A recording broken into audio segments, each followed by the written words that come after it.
হযরত ওমরের কেমন দাম বেড়েছিল, যে রাস্তা দিয়ে হযরত ওমর হেঁটে যেত 40 দিন পর্যন্ত ওই রাস্তা দিয়ে কোনো শয়তান ওই রাস্তা দিয়ে যেত না। আমার মুসলমান ভাইরা, হযরত ওমর ফারুক কিছুই ছিল না, বিশ্বনবীকে হত্যা করার জন্য তরোয়াল নিয়ে বিশ্বনবীর দিকে, আল্লাহর নবীজির দরবারের দিকে তিনি যাচ্ছিলেন। এমন সময় বিশ্বনবী সাল্লাল্লাহু আলাইহি ওয়াসাল্লামের আল্লাহ রাব্বুল আলামিন কেমন করে হযরত ওমরের দাম বাড়ায় দিলেন। হযরত ওমর যখন এই কোরআনটা শুনতে পারলেন, এই কোরআনটা শোনার সঙ্গে সঙ্গে হযরত ওমরের পরিবর্তন হয়ে গেল। সে ইসলাম কবুল করে আল্লাহর নবীর হাতে ঈমান গ্রহণ করে জাহান্নামী মানুষ থেকে জান্নাতে হয়ে গেল। জোরে বলেন সুবহানাল্লাহ। সকলে আমার সঙ্গে জবান ছেড়ে দিয়ে পড়েন নাউযু বিল্লাহি মিনাশ শাইতানির রাজীম। বিসমিল্লাহির রাহমানির রাহিম। بل تؤثرون الحياة الدنيا والآخرة خير وأبقى إن الله وملائكته يصلون على النبي يا أيها الذين آمنوا صلوا عليه وسلموا تسليما اللهم صل على سيدنا مولانا محمد وعلى آل سيدنا رسولنا محمد হাজারো ব্যথা বেদনার পরে ফিরে আসনি তুমি আপন ঘরে দিনের আলো তুমি সরিয়ে দিতে চলে গেলে মদিনায় মক্কা ছেড়ে হে রাসূল তোমাকে ভুলি আমি কেমন করে হে রাসূল তোমাকে ভুলি আমি কেমন করে হাজারো ব্যথা বেদনার পরে ফিরে আসনি তুমি আপন ঘরে দিনের আলো তুমি সরিয়ে দিতে চলে গেলে মদিনায় মক্কা ছেড়ে হে রাসূল তোমাকে ভুলি আমি কেমন করে হে রাসূল তোমাকে ভুলি আমি কেমন করে খেয়ে না খেয়ে দিন প্রসারের কাজে নিজেকে দিয়েছো বিলিয়ে তায়েফের কাফেরেরা চিনল না সে আলো দুষ্ট ছেলেদের পিছু দিল লেলিয়ে খেয়ে না খেয়ে দিন প্রসারের কাজে নিজেকে দিয়েছো বিলিয়ে তায়েফের কাফেরেরা চিনল না সে আলো দুষ্ট ছেলেদের পিছু দিল লেলিয়ে পাথরের আঘাতে কত বিক্ষত হয়ে সারা শরীর বেরক্ত ঝরে হে রাসূল তোমাকে ভুলি আমি কেমন করে হে রাসূল তোমাকে ভুলি আমি কেমন করে। হেরা গুহায় তোমারি ধ্যান, আসমান থেকে নামে আল কোরআন। হেরা গুহায় তোমারি ধ্যান, আসমান থেকে নামে আল কোরআন। ভাঙলো সবার ভুল তোমারি উপরে, আসলো কোরআনের ছায়া তলে। খালিদ ওমর আলী আবু বকর, ইসলামী ঝান্ডা নিল যে তুলে। আল আমিন ছিলে তুমি যে সদা, সকল মানুষের তরে। হে রাসূল তোমাকে ভুলি আমি কেমন করে।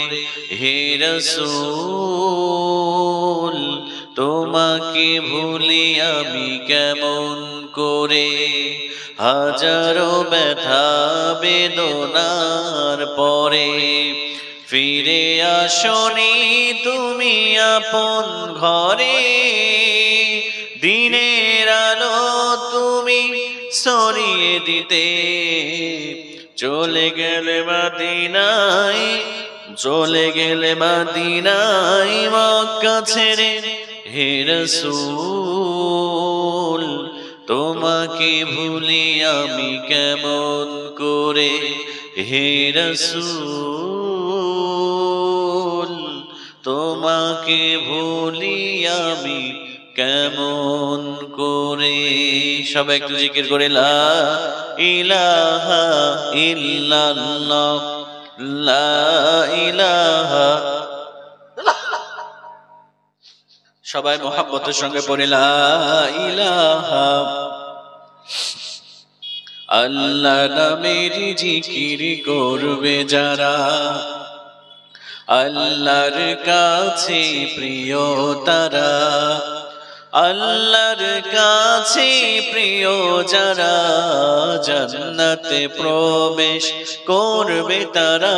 জোরে লা ইলাহা ইল্লাল্লাহ, লা ইলাহা ইল্লাল্লাহ। রজব শাবানে বরকত দাও, রমজান মাসে গুনাহ ঝরাও। রজব শাবানে বরকত দাও, রমজান মাসে গুনাহ ঝরাও। সপ্তাহ জুড়ে তুমি বরকত দাও, জুমার দিনেতে গুনাহ ঝরাও, জুমার দিনেতে গুনাহ ঝরাও।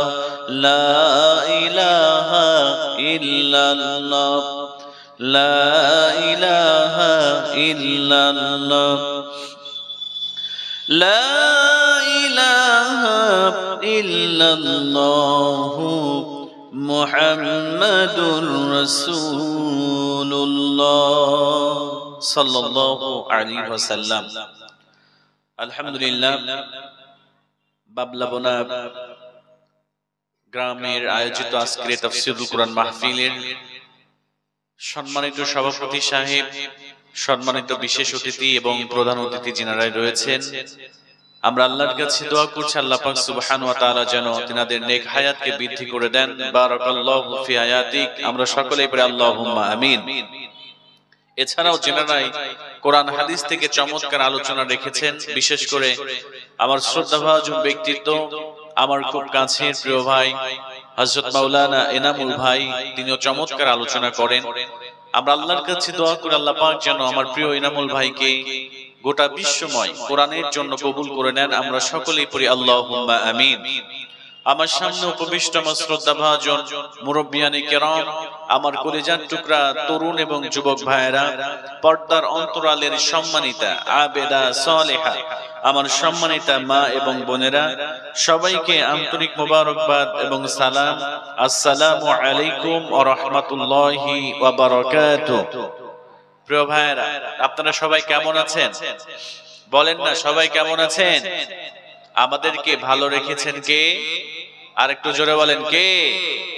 আল্লাহর নাম নিলে কি গুনাহ হবে প্রিয় ভাইরা? কি গুনাহ হবে? একটু জোরে সোরে কি আল্লাহর নাম নেওয়া যাবে না ইনশাআল্লাহ? সবাই বলেন আমাদের ভালো রেখেছেন কে? আমাদেরকে সুস্থ রেখেছেন কে? যে আল্লাহ পাক সুবহানাহু ওয়া তাআলা আমাদেরকে ভালো রেখেছেন, আমাদেরকে সুস্থতার মতো শ্রেষ্ঠ নিয়ামত দিয়ে এই জান্নাতের বাগানে এসে বসার তৌফিক দিয়েছেন। এজন্য আমরা সকলেই সেই রবের দরবারে শুকরিয়া আদায় করছি। আমরা সকলেই পড়ে নিচ্ছি কালিমাতুশ শুকুর, সকলেই পড়ি আলহামদুলিল্লাহ। প্রিয় ভাইরা, এই যে আল্লাহ পাকের প্রশংসা করলাম, এতে করে আমাদের লাভ হয়েছে নাকি লস হয়েছে? বলেন না, লাভ হয়েছে নাকি লস হয়েছে?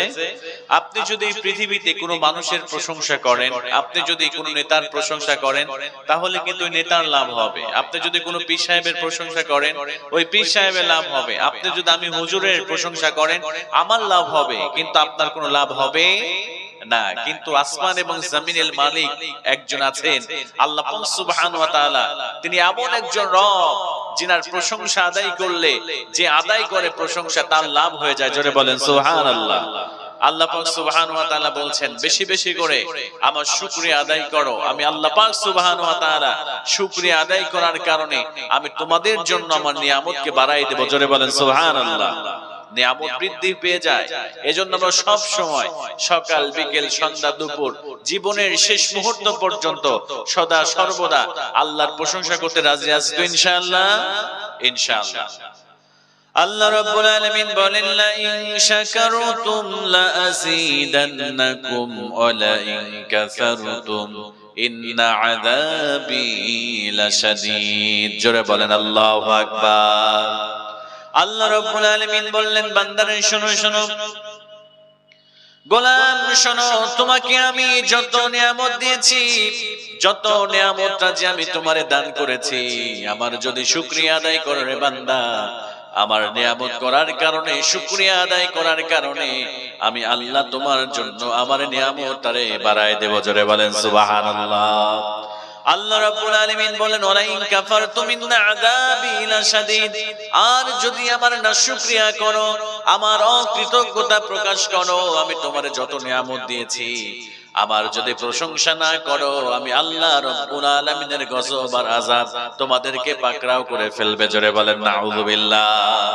আল্লাহ বললেন, শুকরিয়া আদায় করো, নিয়ামত বেড়ে যাবে। যত না শুকরিয়া করবে, আমি আল্লাহর আযাব, আমি আল্লাহর গজব তোমাদেরকে পাকড়াও করবে। জোরে বলেন নাউযুবিল্লাহ। এজন্য আমার মুসলমান ভাইরা বেশি বেশি করে আল্লাহর শুকরিয়া আদায় করবেন। আপনার টাকা নাই, আপনার পয়সা নাই, আপনার ঘর নাই, বাড়ি নাই, সব সময় রবের প্রশংসা আদায় করবেন। রবের প্রশংসা যদি আদায় করেন, আল্লাহ রাব্বুল আলামিন জান্নাতের মধ্যে আপনাকে প্রথম কাতারে বিশ্ব নবীর সঙ্গে বসার সুযোগ করে দিবে। জোরে বলেন সুবহানাল্লাহ। আল্লাহর নবী বিশ্ব নবী একদিন মসজিদ নববীর মধ্যে বসে আছেন। মসজিদ নববীর মধ্যে বিশ্ব নবী সাল্লাল্লাহু আলাইহি ওয়াসাল্লাম বসে আছেন সাহাবায়ে কেরামদেরকে নিয়ে। আল্লাহর নবী বিশ্ব নবী বললেন, আউয়ালু মা ইউদাফিল জান্নাল হামিদুন। আল্লাহর নবী বিশ্ব নবী বললেন, আল্লাহ রাব্বুল আলামিন জান্নাতের মধ্যে একটা কনফারেন্স কল করবেন, আল্লাহ রাব্বুল আলামিন একটা সমাবেশের আয়োজন করবেন। আল্লাহ রাব্বুল আলামিন ওই সমাবেশের মধ্যে আরশ আজিমের মধ্যে বসে যাবেন এবং সবাই কাতারবদ্ধ হয়ে বসে যাবে। প্রথম কাতারে বিশ্ব নবী সাল্লাল্লাহু আলাইহি ওয়াসাল্লাম বসবেন, এরপরে অন্যান্য নবী রাসূলগণ বসবেন, এরপরে আল্লাহর ওলিরা বসবেন, শুহাদায়ে সালিহিনরা বসবেন, এরপরে সাধারণ জান্নাতীরা বসে যাবে। বিশ্বনবী সাল্লাল্লাহু আলাইহি ওয়াসাল্লাম বললেন, আল্লাহ রাব্বুল আলামিন এক শ্রেণীর মানুষদেরকে ডাক দিয়ে পিছন দিক থেকে আল্লাহ রাব্বুল আলামিন ডেকে ডেকে রব্বুল আলামিন সামনের কাতারে বিশ্ব নবীর সঙ্গে বসার সুযোগ করে দেবে। জোরে বলেন সুবহানাল্লাহ। আল্লাহ রাসূল বললেন, এক শ্রেণীর মানুষদেরকে আল্লাহ পিছন দিক থেকে ডেকে ডেকে সামনের কাতারে বিশ্ব নবীর সঙ্গে বসার সুযোগ করে দেবে। সুবহানাল্লাহ পড়বেন না? সাহাবায়ে কেরাম বলেন, রাসূলুল্লাহ কাদেরকে আল্লাহ সামনের কাতারে বসার সুযোগ করে দিবে? বিশ্বনবী সাল্লাল্লাহু আলাইহি ওয়াসাল্লাম বললেন, আল্লাযীনা ইয়াহমাদুনাল্লাহা ফিস সাররি ওয়াদ দাররা যারা জমিনের মধ্যে যারা সচ্ছল অসচ্ছল অবস্থায় আল্লাহর প্রশংসা করেছে, যারা সুখে দুঃখে কষ্টে বালা মুসিবতে আল্লাহর প্রশংসা করেছে, রব্বুল আলামিন তাদেরকে ডেকে ডেকে আল্লাহ রব্বুল আলামিন সামনের কাতারে বিশ্ব নবীর সঙ্গে বসার সৌভাগ্য তাদেরকে দান করবে। জোরে বলেন সুবহানাল্লাহ।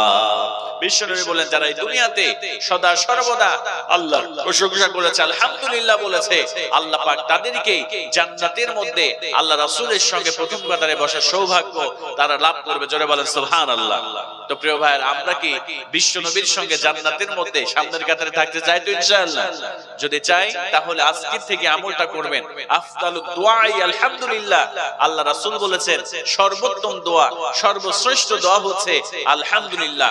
আলহামদুলিল্লাহ বলার কারণে তামলাউল মিজান, আল্লাহ পাক কিয়ামতের দিন মিজানের পাল্লাকে পরিপূর্ণ করে ওই ব্যক্তির আমলনামায় সওয়াব দিয়ে দিবে। জোরে বলেন সুবহানাল্লাহ।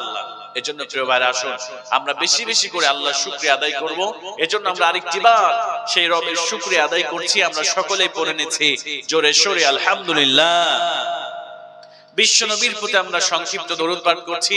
আমরা সকলেই পড়ি সাল্লাল্লাহু আলাইহি ওয়াসাল্লাম এবং রূহের মাগফিরাত কামনা করছি। আমাদের পিতামাতা, আমাদের যাদের দাদা দাদি, নানা নানি, আত্মীয় স্বজন, কলিজার টুকরা সন্তানেরা যারা এই দুনিয়া থেকে বিদায় নিয়েছে, আমরা আল্লাহর কাছে দোয়া করি, আল্লাহ আজকের এই তাফসীরুল কোরআন মাহফিল, আজকের জালসাকে উসিলা করে তুমি তাদের জীবনের গুনাহগুলো maaf করে তাদের কবরকে আল্লাহ তুমি জান্নাতের টুকরা বানায় দাও। আমরা সকলেই পড়ি আল্লাহুম্মা আমিন। প্রিয় ভাইরা, আমরা কথা না বাড়িয়ে আমরা কোরআন এবং হাদিস থেকে আজকে এই চমৎকার রজনীতে আমরা কিছু সুন্দর কিছু কথা শুনবো ইনশাআল্লাহ। শুনতে রাজি আছেন তো সবাই ইনশাআল্লাহ? সবাই শুনবেন তো ইনশাআল্লাহ? কেউ চলে যাবেন না তো ইনশাআল্লাহ? ইনশাআল্লাহ চলুন আমরা যে কিতাবটি থেকে কথা শুনবো একটু আওয়াজ দিয়ে বলেন না, সেই কিতাবের নাম কি? আর একটু জোরে বলেন না, সেই কিতাবের নাম কি? সেই কিতাবের নাম হচ্ছে কোরআনুল কারীম। আল্লাহ পাক বলেন, this is the book about which there is no doubt, a guidance for those conscious of Allah. আল্লাহ পাক বললেন, যালিকাল কিতাবু লা রাইবা ফি হুদাল লিল মুত্তাকিন।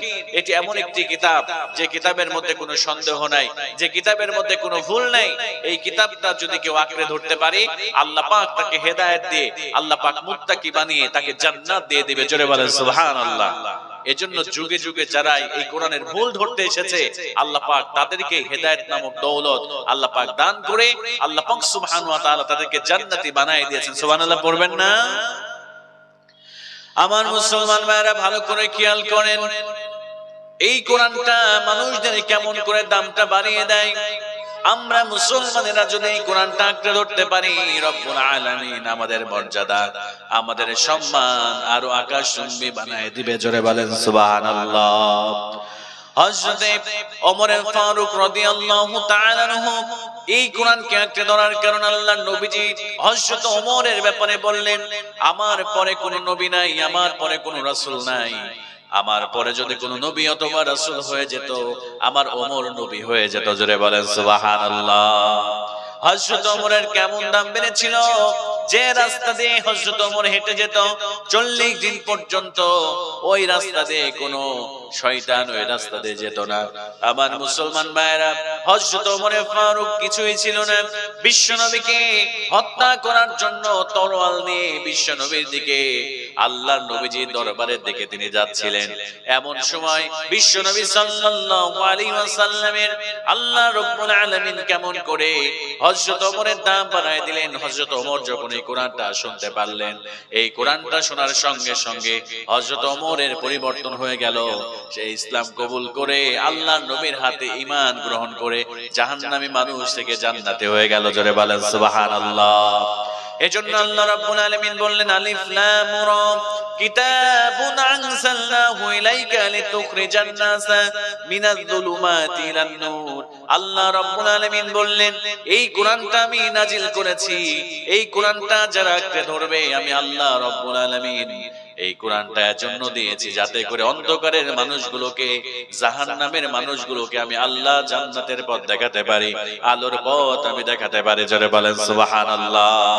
আল্লাহ পাক বলছেন এই কোরআনটা তো আমি এজন্য দিয়েছি যাতে করে অন্ধকারাচ্ছন্ন মানুষগুলোকে, জাহান্নামে নিমজ্জিত থাকা মানুষগুলোকে আমি আল্লাহ বেছে বেছে তাদেরকে ইলা নূর, নূরের পথ দেখাতে পারি, আলোর পথ দেখাতে পারি, জাহান্নামের পথ থেকে যাতে করে আমি আল্লাহ জান্নাতের পথ দেখাতে পারি। জোরে বলেন আল্লাহু আকবার।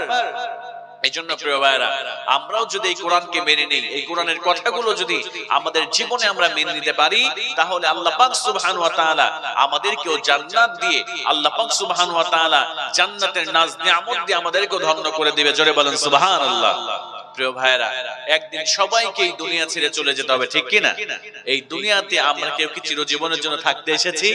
সবাই বলেন না, থাকতে এসেছি। এই দুনিয়াতে কেউ চিরজীবন থাকতে আসে নাই। আপনার ঘর, আপনার বাড়ি, আপনার টাকা পয়সা, অর্থ সম্পদ, আপনার বিজনেস, আপনি যত বড়ই ব্যবসায়ী হন না কেন, সব কিছুকে রেখে একদিন এই মায়ার দুনিয়া ছেড়ে আমাদেরকে পরকালীন জগৎ, আমাদেরকে কবরের জগৎ, এই জগতে আমাদেরকে পদার্পণ করতে হবে। এজন্য আমি আমার খুতবার শুরুতে আজকে যে আয়াতে কারিমা তেলাওয়াত করেছি, এই আয়াতে কারিমার মধ্যে আল্লাহ সুন্দর মেসেজ আমাদেরকে জানাই দিচ্ছে। আল্লাহ পাক চমৎকার করে একটি ঘোষণা দিয়ে দিলেন, বান্দারা তোমরা দুনিয়ার জীবনটাকে বেশি প্রাধান্য দাও, তোমরা এই দুনিয়ার ভোগ বিলাসিতায়, তোমরা এই দুনিয়ার জীবনটাকে এত বেশি প্রাধান্য দাও, তোমরা মনে করেছো এই দুনিয়ার জীবন ছেড়ে তোমরা কখনো পরকালীন জগতে যাবে না, কিন্তু আমি আল্লাহ পাক সুবহানাহু ওয়া তাআলা এই দুনিয়ার জগতের থেকে তোমাদের পরকালীন জগৎটাকে আমি আল্লাহ শ্রেষ্ঠ বানিয়ে রেখেছি। জোরে বলেন সুবহানাল্লাহ। একজন মুমিনের জন্য এই দুনিয়ার জগৎটা কিছুই নয়, এই দুনিয়ার জগতের থেকে একজন মুমিনের জন্য পরকালীন জগৎটাই হচ্ছে শ্রেষ্ঠ জগৎ। জোরে বলেন সুবহানাল্লাহ। এজন্য আল্লাহ রাব্বুল আলামিন বলেন, বাল তু'সিরুনাল হায়াতাদ দুনিয়া ওয়াল আখিরাতু খায়রুন ওয়া আবকা। আল্লাহ রাব্বুল আলামিন বললেন, বান্দারা ও আমার গোলামেরা, তোমরা দুনিয়ার জগৎটাকে বেশি প্রাধান্য দিয়ে থাকো। ও আমার বান্দারা, দুনিয়ার জগৎটাকে বেশি প্রাধান্য দিও না। আমি আল্লাহ রাব্বুল আলামিন ঘোষণা করলাম, একজন মুমিনের জন্য দুনিয়ার জগতের থেকে পরকালীন জগৎটাই হলো শ্রেষ্ঠ জগৎ। জোরে বলেন সুবহানাল্লাহ। আল্লাহ রাব্বুল আলামিন অন্য জায়গায় বললেন, আল্লাহ রাব্বুল আলামিন অন্য জায়গায় বললেন, ওয়ামাল হায়াতুদ দুনিয়া ইল্লা মাতাউল গুরুর।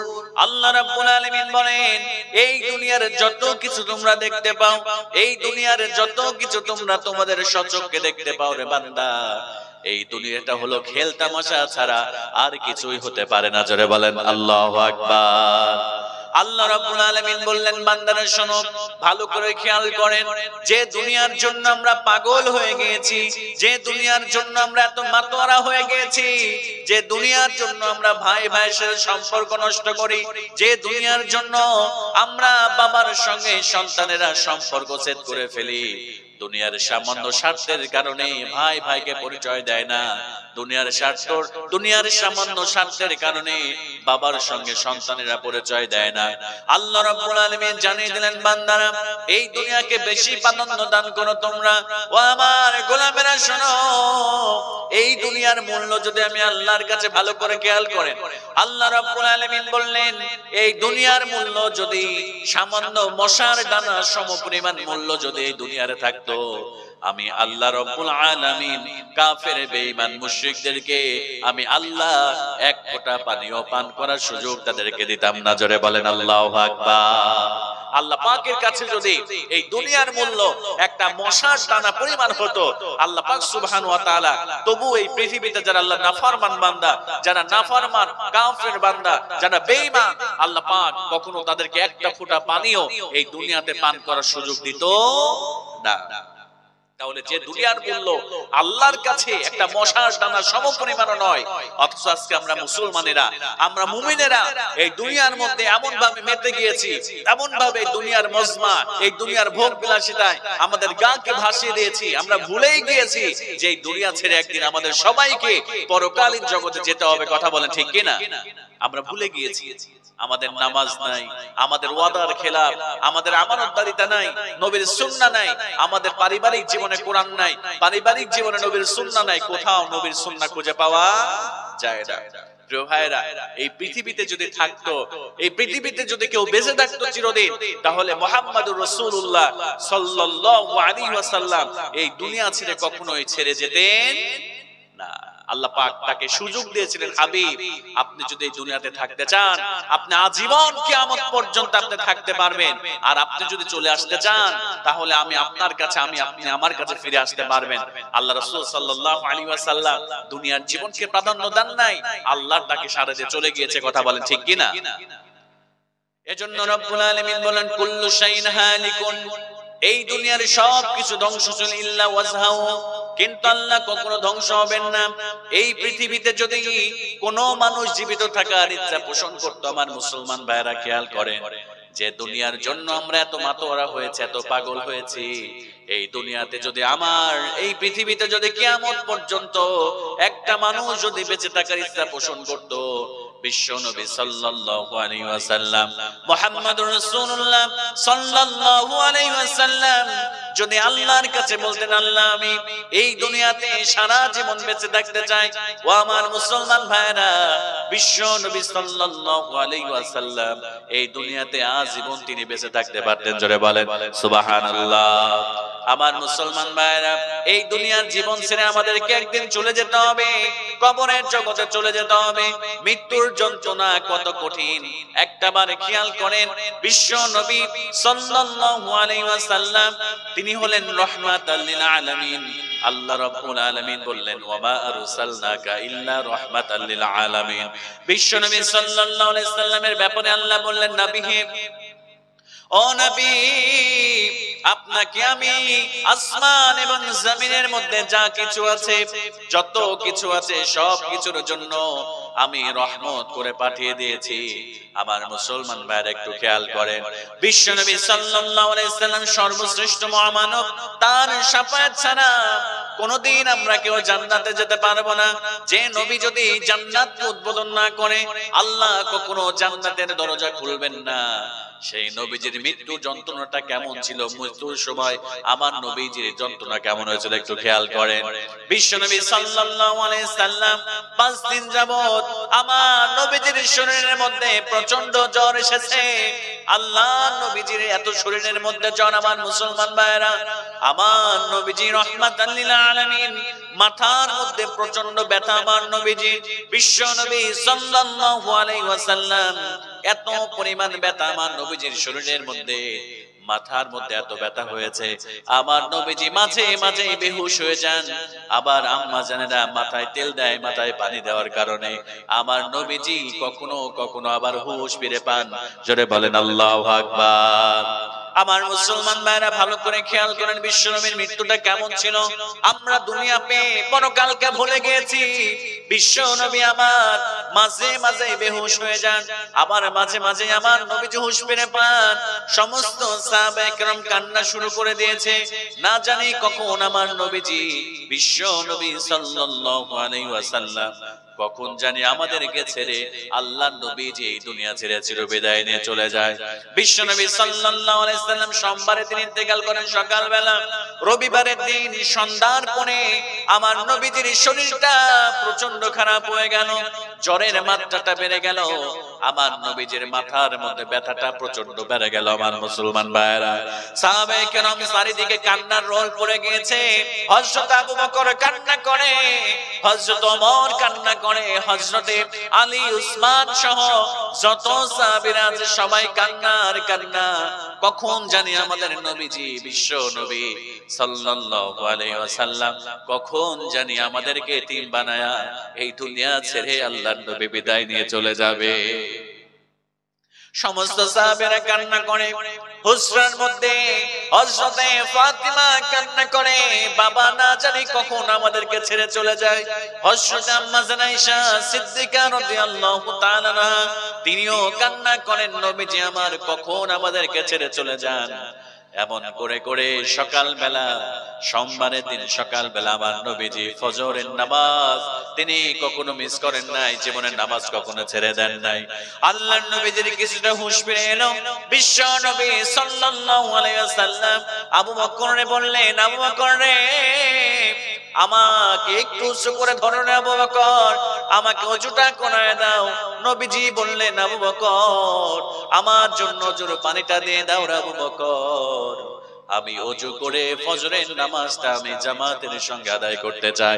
জোরে বলেন আল্লাহু আকবার। হযরত আবু বকর সিদ্দিক রাদিয়াল্লাহু তাআলা আনহু বিশ্ব নবীর জন্য ওযুর পানি দিয়ে দিলেন। আমার নবীজি ফজরের নামাজটা আদায় করতে যাবেন এমন শক্তি আমার নবীজির নাই। হযরত আবু বকরের কাঁধের উপরে ভর করে আমার নবীজি মসজিদ নববীতে গেলেন, ইমামতি করার ক্ষমতা হলেন না, এতটা অসুস্থ হয়ে গিয়েছে আমার নবীজি দাঁড়াতে পারেন না। অন্যের ইমামতিতে বিশ্ব নবী আমার নামাজ পড়লেন, ফজরের নামাজ পড়ার পরে হুজরার মধ্যে চলে আসলেন। ও আমার মুসলমান ভাইরা ভালো করে খেয়াল করুন, আজকে দুনিয়ার জন্য পাগল হয়ে গিয়েছি। দুনিয়ার ভোগ বিলাসিতা, দুনিয়ার টাকা পয়সা, দুনিয়ার বাড়ি গাড়ি, এসি গাড়ির মধ্যে যখন চলে মনে হয় দুনিয়া ছেড়ে যাব না, টাইলস ফিটিং বাড়ি ছেড়ে মনে হয় কখনো যাব না। কিন্তু এই দুনিয়ার মায়া, দুনিয়ার ভালোবাসা রেখে একদিন সবাইকে চলে যেতে হবে আমার মুসলমান ভাইরা। বিশ্বনবী সাল্লাল্লাহু আলাইহি সাল্লাম ফজরের নামাজ শেষ করলেন। আমার নবীজি ফজরের নামাজ শেষ করার পরে এবারে জিবরিল আমিন আলাইহিস সালাতু ওয়াস সালাম বিশ্ব নবীর কাছে চলে আসলেন। আমার নবীজির কাছে এসে সালাম দিলেন, আসসালামু আলাইকুম, আসসালামু আলাইকুম। আল্লাহর নবীজিকে সালাম দিয়ে জিজ্ঞেস করলেন, ইয়া রাসূলুল্লাহ, ইয়া হাবিবাল্লাহ, ওগো আল্লাহর নবী আপনার শরীরটা কেমন আছে আপনি আমারে বলেন। আমার আল্লাহ রাব্বুল আলামিন আপনার ব্যাপারে জানতে চাইছে, আপনি দয়া করে বলেন। বিশ্বনবী সাল্লাল্লাহু আলাইহি সাল্লাম বললেন, জিবরিল নে, ও জিবরাইল, আজকে 5 দিন যাবত আমি নবীজির শরীরের মধ্যে প্রচন্ড জ্বর, আমি নবীজির মাথার মধ্যে প্রচন্ড ব্যথা, আজকে 5 দিন যাবত আমি নবীজি কোনো কিছুই খেতে পারি নাই, একটু খাবারও আমি গ্রহণ করতে পারি নাই রে জিবরিল। ও জিবরাইল, তারপর আলহামদুলিল্লাহ আমার রবকে তুমি জানিয়ে দাও আমি নবী অনেক ভালো আছি। জোরে বলেন সুবহানাল্লাহ। এবার জিবরিল আমিন আলাইহিস সালাম বিশ্বনবীকে ডাক দিয়ে বলেন, ও ইয়া রাসূলুল্লাহ, ইয়া হাবিবাল্লাহ, হুজুর গো, আজকে আমি জিবরিল আমিন আলাইহিস সালাম একা আসি নাই গো আল্লাহর নবী। ও গো আল্লাহর নবী, আজকে আমার সঙ্গে আরেকজন ফেরেশতা এসেছে। ওই ফেরেশতা কারোর কাছে যাওয়ার জন্য কোনো অনুমতি কোনোদিন প্রয়োজন হয় না। যত নবী রাসূল এসেছে, যত আউলিয়া, যত পীর আউলিয়া, যত শায়েখরা এসেছে, যত মানুষ এসেছে, যত প্রাণী আছে, কারোর কাছে অনুমতি নেওয়ার প্রয়োজন হয় না। ওই ফেরেশতাটা আমার সঙ্গে এসেছে, আপনার কাছে অনুমতি চাই। আপনি যদি অনুমতি দেন গো নবী, আপনার ঘরের মধ্যে ওই ফেরেশতা আসবে। আর যদি অনুমতি না দেন, তাহলে ওই ফেরেশতা আপনার হুজরার বাইরে থেকে দরজার ওই জায়গা থেকে চলে যাবে। জোরে বলেন আল্লাহু আকবার। আমার মুসলমান ভাইরা ভালো করে খেয়াল করেন। এবার বিশ্ব নবী সাল্লাল্লাহু আলাইহি ওয়াসাল্লাম হযরত জিবরিল আমিন আলাইহিস সালামকে ডাক দিয়ে বলেন, জিবরিল রে, ও জিবরাইল, যাও কোন ফেরেশতা এসেছে তুমি তারে আমার কাছে নিয়ে আসো। এবার বিশ্ব নবী সাল্লাল্লাহু আলাইহি ওয়াসাল্লাম যখন জিবরাইলকে অনুমতি দিলে, এবার দেখে বিশ্বনবী খেয়াল করে দেখলেন তিনি আর কোন ফেরেশতা নন, তিনি হলেন মালাকুল মাউত আজরাইল ফেরেশতা। বিশ্বনবীর কাছে চলে আসলেন আর বললেন, আসসালামু আলাইকুম ইয়া রাসূলুল্লাহ, ওগো আল্লাহর নবী আপনি কেমন আছেন আমার একটু জানান। ইয়া রাসূলুল্লাহ, এই পৃথিবীতে হযরত আদম আলাইহিস সালাম থেকে শুরু করে নিয়ে আমি আদম আলাইহিস সালামের রূহটাকে কবজ করেছি, নূহ আলাইহিস সালামের রূহটাকে কবজ করেছি। এক কথায় যত পয়গম্বর এই দুনিয়াতে এসেছে সবার রূহটাকে কবজ করেছি ইয়া রাসূলুল্লাহ। যত মানুষ আছে, যত প্রাণী আছে, সবার রূহ কবজ করেছি। কারোর কাছে কোনোদিন আসার জন্য অনুমতি নেওয়ার প্রয়োজন হয় নাই। কিন্তু আপনি তো রাহমাতুল লিল আলামিন, আপনি তো সরকারে দো আলম, আপনি তো আশরাফুল আম্বিয়া, আপনি তো সাইয়্যিদুল আম্বিয়া, আপনি তো সাইয়্যিদুল বাশার, সমস্ত নবীদের সরদার আপনি। ইয়া রাসূলুল্লাহ, ইয়া হাবিবাল্লাহ, আপনার কাছে আসার জন্য অনুমতির প্রয়োজন। আমার আল্লাহ রাব্বুল আলামিন আমাকে অনুমতি নেওয়ার কথা বলেছেন। এবার বিশ্বনবী সাল্লাল্লাহু আলাইহি ওয়াসাল্লাম বললেন, ও মালাকুল মাউত, তুমি এসেছো ভালো, আমার আল্লাহ আমার ব্যাপারে কি বলেছে? এবার মালাকুল মাউত বললেন, ইয়া রাসূলুল্লাহ, আল্লাহ রাব্বুল আলামিন আমাকে বলেছে আমার হাবিব যদি আমার সঙ্গে সাক্ষাৎ করতে চায়, আমার সঙ্গে দিদারে যদি আসতে চায়, আমার হাবিবকে তুমি নিয়ে আসবা। আর যদি আমার হাবিব কিয়ামত পর্যন্ত দুনিয়াতে বেঁচে থাকতে চায়, আমার হাবিবকে রেখে তুমি আমার কাছে চলে আসবা। জোরে বলেন সুবহানাল্লাহ। এবার বিশ্বনবী সাল্লাল্লাহু আলাইহি সাল্লাম মালাকুল মউতকে ডাক দিয়ে বলেন, মালাকুল মউত রে, আমার আল্লাহ আমার সঙ্গে দেখা করতে চায়, আমার আল্লাহ আমার সঙ্গে দিদার করতে চায়, আমার বন্ধু আমার সঙ্গে দেখা করতে চায় রে জিবরিল, আমি আর এই দুনিয়াতে থাকতে চাই না। ও জিবরাইল, তুমি তোমার রূহ, তোমার কাজ যেটা, তুমি আমার রূহটাকে কবজ করতে শুরু করে দাও, কিন্তু একটু থামো, আমি বিশ্ব নবী একটু মিসওয়াকটা করতে চাই। আল্লাহর নবীজি বিশ্ব নবী সাল্লাল্লাহু আলাইহি ওয়াসাল্লাম মিসওয়াক করতে চাইলেন। এবার আল্লাহর নবীজি আম্মা জান আয়েশা সিদ্দিকা রাদিয়াল্লাহু তাআলা আনহাকে মিসওয়াক দেওয়ার কথা বললেন। আম্মা জান একটা জাইতুনের ডালের মিসওয়াক নিয়ে আসলেন। ও আমার মুসলমান ভাইরা, ভালো করে লক্ষ্য করেন, আল্লাহর নবীজি যখন মৃত্যুবরণ করলেন তখন আমার নবীজির কেমন অবস্থা হয়েছিল। এবার আম্মা জান আয়েশা সিদ্দিকা রাদিয়াল্লাহু তাআলা আনহা মিসওয়াকটা বিশ্ব নবীর কাছে আনলেন। আল্লাহর নবীজির কাছে যখন মিসওয়াক টেনে দেওয়া হলো, আমার নবীজির শরীরের মধ্যে কোনো শক্তি নাই। আমার নবীজি দাঁতের নিচে যখন মিসওয়াকটা নিলেন, বিশ্ব নবী সাল্লাল্লাহু আলাইহি ওয়াসাল্লাম মিসওয়াকটাকে নরম করতে পারলেন না। আমার নবীজির দাঁতের মধ্যে এতটুকু শক্তি নাই যে মিসওয়াকটা নরম করে তিনি মিসওয়াক করবেন। এবার বিশ্ব নবী সাল্লাল্লাহু আলাইহি ওয়াসাল্লাম আম্মা জান আয়েশাকে বলেন, আয়েশা রে, ও আয়েশা, আমার দাঁতের মধ্যে আমি শক্তি পাই নাই মিসওয়াকটা নরম করার জন্য। আয়েশা রে, ও আয়েশা, তুমি আমার মিসওয়াকটাকে নরম করে দাও রে আয়েশা, আমি ওই মিসওয়াক দিয়ে আমি নবীজি একটু মিসওয়াক করতে চাই। এবার আম্মা জান আয়েশা সিদ্দিকা রাদিয়াল্লাহু তাআলা আনহা মিসওয়াকটা নিলেন। মিসওয়াকটা নিয়ে নেওয়ার পরে এবার বিশ্ব নবী মিসওয়াকটা নিয়ে মিসওয়াক করলেন। এবার আল্লাহর নবী সাল্লাল্লাহু আলাইহি ওয়াসাল্লাম মালাকুল মাউতকে বললেন, ও মালাকুল মাউত, মালাকুল মাউত রে, তুমি তোমার কাজটা শুরু করে দাও রে মালাকুল মাউত।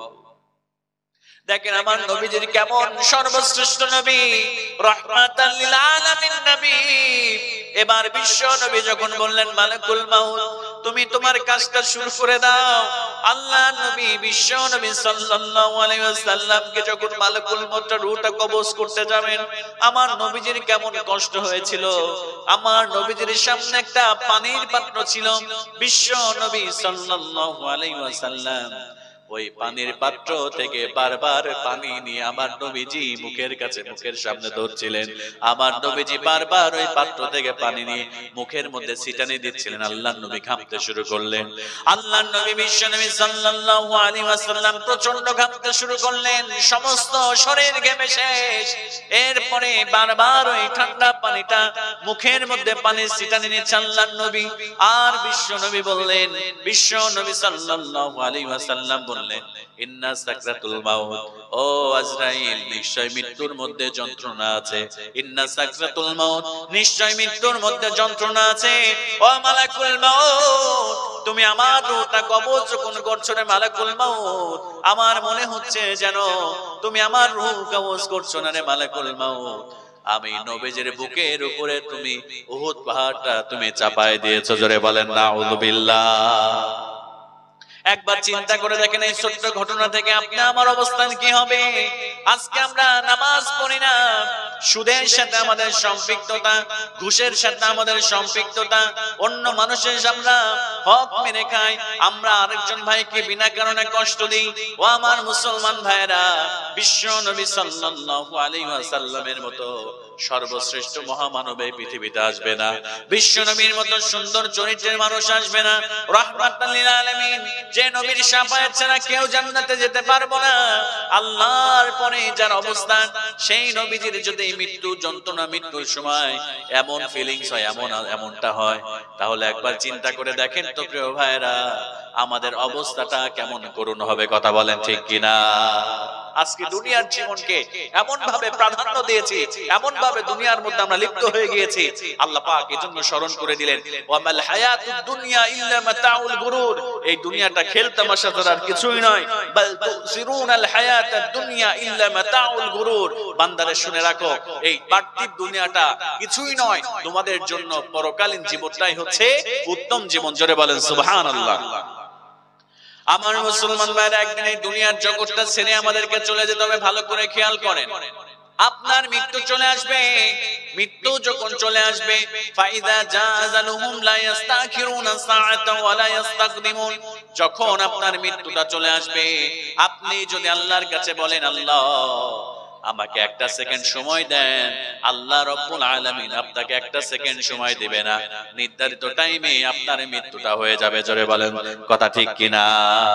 নির্ধারিত টাইমে মালাকুল মাউত এসে আপনাকে রূহটা কবজ করে নেবে। আপনি যতই তখন তার কাছে রিকোয়েস্ট করেন যে আমাকে একটা মিনিট সময় দাও, আমি ভালো কাজ করে আসব, আপনাকে কোনো সময় দেওয়া হবে? মৃত্যু একদম নির্ধারিত টাইমে আপনার মৃত্যু হয়ে যাবে। হযরত সুলাইমান আলাইহিস সালাম এর জামানায়, সুলাইমান আলাইহিস সালাম একজন ওজির ছিল। ভালো করে খেয়াল করেন মৃত্যু কেমন করে নির্দিষ্ট টাইমে হয়, একটু ভালো করে খেয়াল করেন। হযরত সুলাইমান আলাইহিস সালাতু ওয়াস সালামের জামানায় তার রাষ্ট্রের যিনি ওজির ছিলেন, যিনি মন্ত্রী ছিলেন, একদিন হঠাৎ করে সুলাইমান আলাইহিস সালাম তিনি একটা বৈঠকের মধ্যে, সেই বৈঠকের মধ্যে ওজিরও ছিল এবং সেই বৈঠকের মধ্যে আজরাইল ফেরেশতা মালাকুল মাউত তিনিও অবস্থান করছিলেন, তিনিও সেখানে বসেছিল। এবার মালাকুল মাউত ওই ওজিরের দিকে বড় বড় চোখ করে তাকিয়েছে। ভালো করে খেয়াল করেন মৃত্যু কেমন করে নির্দিষ্ট টাইমে হবে, মৃত্যু কেমন করে অন টাইমে হবে। এক সেকেন্ড এদিকেও করা হবে না, এক সেকেন্ড পরেও করা হবে না। আমার মুসলমান ভাইরা, এবার ওই মালাকুল মাউত ওজিরের দিকে বড় বড় চোখ করে তাকিয়েছে। ওজির তো ভয় পেয়ে গিয়েছে। ওজির ভয় পাওয়ার পরে সুলাইমান আলাইহিস সালাতু ওয়াস সালামকে বললেন, আপনার পাশে বসে আছে ওই ব্যক্তিটাকে আমারে বলেন। এবার সুলাইমান আলাইহিস সালাতু ওয়াস সালাম বললেন, উনি আর কেউ নন, উনি হলেন মালাকুল মাউত, উনি হলেন মালাকুল মাউত। এবার তো ওজিরের ভয়টা আরো বেড়ে গিয়েছে। সে সুলাইমান আলাইহিস সালামকে বলছে, সুলাইমান আমাকে দ্রুত করে, আমি এখানে থাকতে চাই না, আমাকে দ্রুত তুমি অমুক দেশের একটা উপত্যকার উপরে, পাহাড়ের উপরে তুমি আমাকে রেখে আসো। দেখেন মৃত্যুটা কেমন করে নির্দিষ্ট টাইমে হয়ে যায়, নির্দিষ্ট জায়গায় হবে। এবার সুলাইমান আলাইহিস সালাম মেঘমালাকে আদেশ করলেন, মেঘমালা যাও আমার ওজিরকে অমুক পাহাড়ের উপরে তুমি রেখে আসো। এবার সুলাইমান আলাইহিস সালামের নির্দেশে যখন এবার মেঘমালা গুলো ওই ব্যক্তিকে, ওই ওজিরকে যখন পাহাড়ের উপরে নিয়ে গেলে, এবার ওই লোকটা খেয়াল করে দেখে, মন্ত্রী খেয়াল করে দেখে, ওখানে যে ব্যক্তিটা সুলাইমান আলাইহিস সালামের বৈঠকের মধ্যে যে তার দিকে বড় বড় চোখ করে তাকিয়েছিলেন, ওই ব্যক্তিটা ওখানে গিয়ে হাজির হয়ে গিয়েছে। যদি বলেন সুবহানাল্লাহ। এবার ওই ওজিরটা বলেন, মালিক, এবার ওই ওজিরটা বলেন, আপনি কে? এবার মালাকুল মাউত বলেন, আনা মালাকুল মাউত, আমি হলাম রূহ কবজ করার ফেরেশতা। এবার ওই সময়ে আল্লাহ রাব্বুল আলামিন তার জন্য, ওজিরের জন্য ওই জায়গাটা নির্ধারণ করে রেখেছিল এবং নির্দিষ্ট সময় নির্ধারণ করে রেখেছিল। এবার মালাকুল মাউত তার রূহটা কবজ করে এবার আবার সুলাইমান আলাইহিস সালামের দরবারে চলে এসেছে। জোরে বলেন সুবহানাল্লাহ। এবার সুলাইমান আলাইহিস সালাম ডাক দিয়ে বললেন, ও মালাকুল মাউত তুমি কোথায় গিয়েছিলেন? এবার মালাকুল মাউত বললেন, ও আল্লাহর পয়গম্বর সুলাইমান, আল্লাহ রাব্বুল আলামিন আপনার এই ওজিরের রূহটাকে কবজ করার কথা বলেছে। আমি মাত্র দেখলাম আর কয়েক সেকেন্ড বাকি আছে, কিন্তু আপনার এই ওজিরটা আপনার বৈঠকের মধ্যে বসে আছে। আমি চিন্তা করলাম এই ওজিরের তো ওই পাহাড়ের মধ্যে থাকার কথা, ওখানে কেন নাই আপনার বৈঠকের মধ্যে বসে আছে। এজন্য আমি বড় বড় করে তাকালাম, সে ভয় পেয়ে গেল। আমি চিন্তা করলাম আল্লাহর ফরমান কখনো মিস হয় না, আল্লাহর ফরমান কখনো ভুল হয় না। আমি এজন্য তাড়াতাড়ি করে উপত্যকায় চলে গেলাম। আমি জানি আল্লাহ রাব্বুল আলামিন যেভাবেই হোক তাকে ওই জায়গায় পাঠিয়ে দিবে। জোরে বলেন সুবহানাল্লাহ। আমি ওই জায়গায় অপেক্ষা করলাম, কিছুক্ষণের মধ্যে দেখলাম তার ওজির ওখানে হাজির। আমি নির্দিষ্ট টাইমে তার রূহটা কবজ করলাম। হযরত সুলাইমান আলাইহিস সালাম বড় আশ্চর্য হয়ে গেলেন। ও আমার মুসলমান ভাইরা, ঠিক একই ভাবে যখন আমাদের মালাকুল মাউত চলে আসবে, আমাদের টাইমটা ফুরিয়ে যাবে, তখন আর সময় পাবো না, তখন সঙ্গে সঙ্গে মালাকুল মাউত এসে আমাদের রূহটাকে কবজ করে ফেলবে। জোরে বলেন আল্লাহু আকবার। নির্দিষ্ট টাইমে আমাদের মৃত্যু চলে আসবে।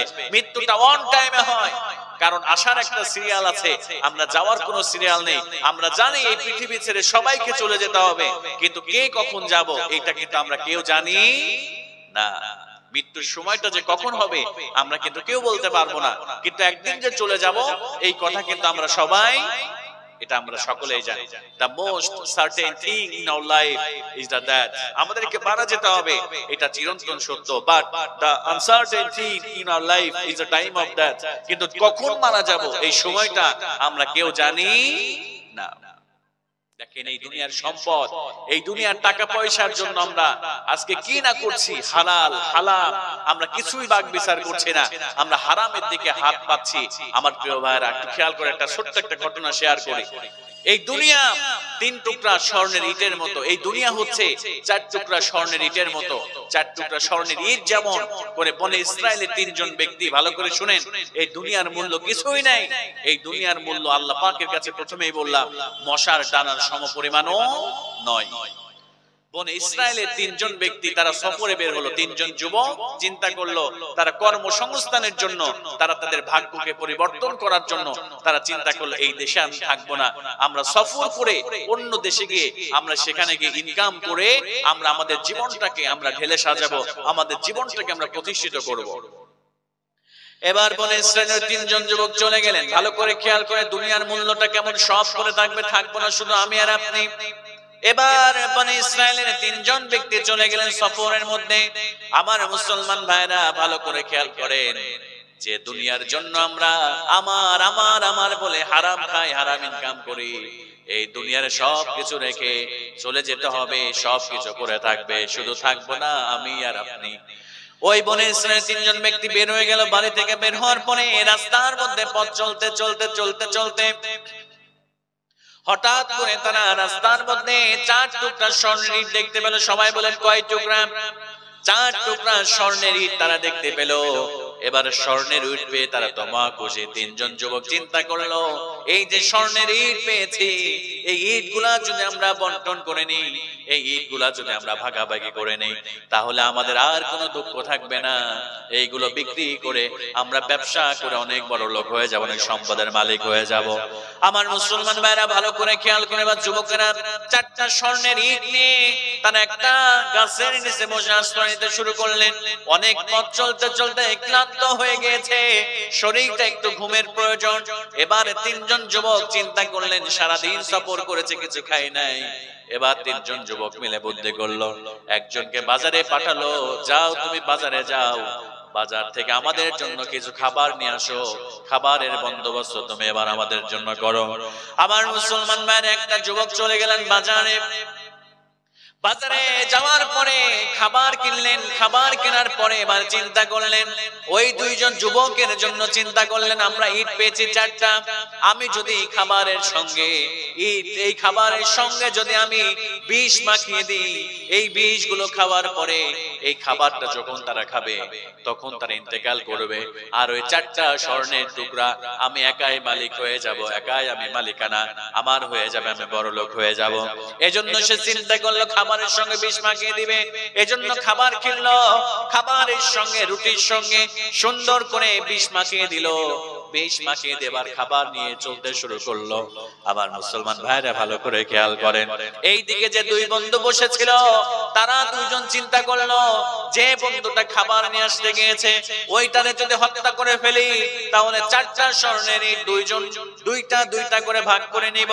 এবার তারা বুদ্ধি করলো যখনই খাবার নিয়ে আসবে সঙ্গে সঙ্গে আমরা 2 জন মিলে আমার ওই বন্ধুটারে আমরা হত্যা করে ফেলবো। জোরে বলেন নাউযুবিল্লাহ। এদিকে এই খাবারের সঙ্গে বিষ মাখিয়েছে যে ওই 2 জনকে যখন খাবার দেব তারা মারা যাবে, 4টা স্বর্ণের ইট আমার হয়ে যাবে। ওই দিকে ওই 2 বন্ধু যুক্তি করছে যখনই আমার ওই বন্ধুটা আসবে 2 জন মিলে তাকে হত্যা করব, যাতে করে 4টা স্বর্ণের ইট আমার 2টা, আমার বন্ধুর 2টা হবে। এরকম যুক্তি পরামর্শ করে তারা বসে আছে। খেয়াল করেন ভালো করে। এবার বন্ধু চলে আসলেন খাবার নিয়ে। খাবার নিয়ে আসার সঙ্গে সঙ্গে খাবারটা যখন রেখেছে, এবার খাবার রাখার সঙ্গে সঙ্গে ওই 2 বন্ধু মিলে তাকে ধরে ফেলেছে।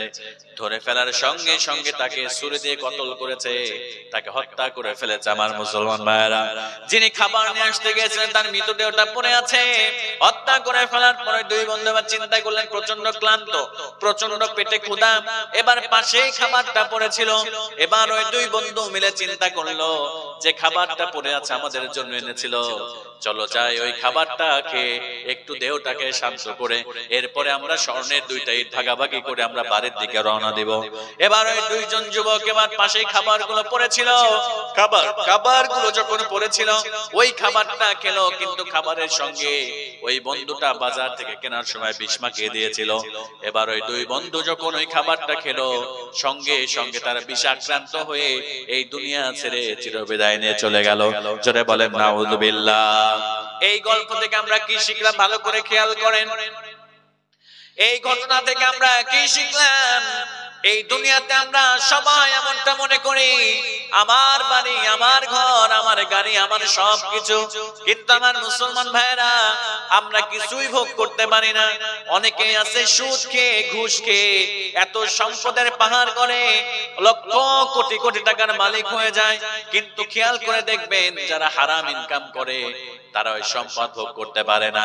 রাতের বেলা ডাইনিং এর মধ্যে অনেক রকমের খাবার থাকে, বিভিন্ন ধরনের আইটেমের খাবার থাকে, কিন্তু ডাক্তার নিষেধ করেছে আপনার শরীরের মধ্যে ডায়াবেটিস ধরা পড়েছে, আপনার কিছু খাওয়া যাবে না। রাতের বেলা একটা পাতলা রুটি আর কিছু সবজি খাবেন। আমার মুসলমান ভাইরা খাবারটা কত ধরনের খাবার থাকে ডাইনিং টেবিলে, কোনো কিছুই খেতে পারেন না। সকাল বেলা একটা রুটি সবজি দিয়ে, রাতের বেলা একটা রুটি সবজি দিয়ে ভাত খাওয়া যাবে না, গরুর গোশত খাওয়া যাবে না, খাসির গোশত খাওয়া যাবে না। এরকম করে ওই সম্পদের পাহাড় করেছে হারাম টাকায়, কিন্তু আল্লাহ এমন একটা রোগ দিয়ে দিয়েছে ওই হারাম সম্পদ সে ভক্ষণ করতে পারে না। কথা বলেন ঠিক কিনা? এজন্য আমার মুসলমান ভাইরা আল্লাহ রাব্বুল আলামিন ঘোষণা করলেন বাল তুসিরুনাল হায়াতাদ দুনিয়া ওয়াল আখিরাতু খায়রুন ওয়া আবকা। ও দুনিয়ার মানুষেরা তোমরা মনে করো এই দুনিয়ার জীবনটা তোমাদের জন্য শ্রেষ্ঠ জীবন, কিন্তু আমি আল্লাহ রাব্বুল আলামিন ঘোষণা করলাম এই দুনিয়ার জীবনটা খেল তামাশা ছাড়া কিছুই নয়, তোমাদের জন্য পরকালীন জীবনটাই হলো শ্রেষ্ঠ জীবন। এজন্য পরকালের জীবনের জন্য তোমরা প্রস্তুতি গ্রহণ করো। জোরে বলেন সুবহানাল্লাহ। এই দুনিয়ার জীবন ছেড়ে একদিন সবাইকে চলে যেতে হবে।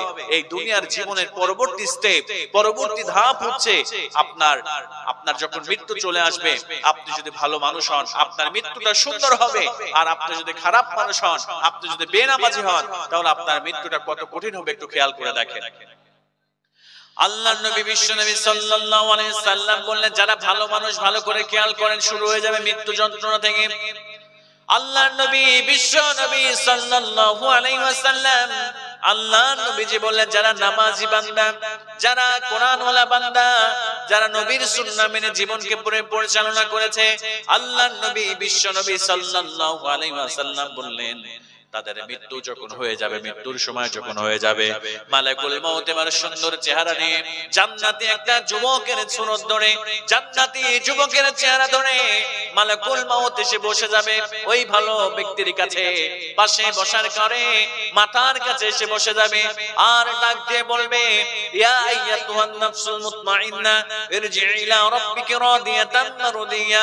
ও প্রশান্ত আত্মা, ও ভালো আত্মা, তুমি তোমার রবের সন্তুষ্টির জন্য, তোমার রবের খুশির জন্য তুমি বের হয়ে আসো। এবার যখন ভালো বান্দা যারা হবে, যারা নামাজি হবে, যারা ভালো ভালো কাজ করবে, কোরআনওয়ালা হবে, নবীর সুন্নাহওয়ালা হবে, এবার বিশ্বনবী সাল্লাল্লাহু আলাইহি ওয়াসাল্লাম বললেন এবার তাদের আত্মাটা খুব সুন্দর করে স্মুথলি দেহ থেকে বের হয়ে আসবে। এবার আল্লাহর রহমতের ফেরেশতারা ওই আত্মাটাকে জান্নাতি রুমালে জড়িয়ে নিয়ে তাদেরকে জান্নাতের মধ্যে আল্লাহর ফেরেশতারা নিয়ে যাবে। জোরে বলেন সুবহানাল্লাহ।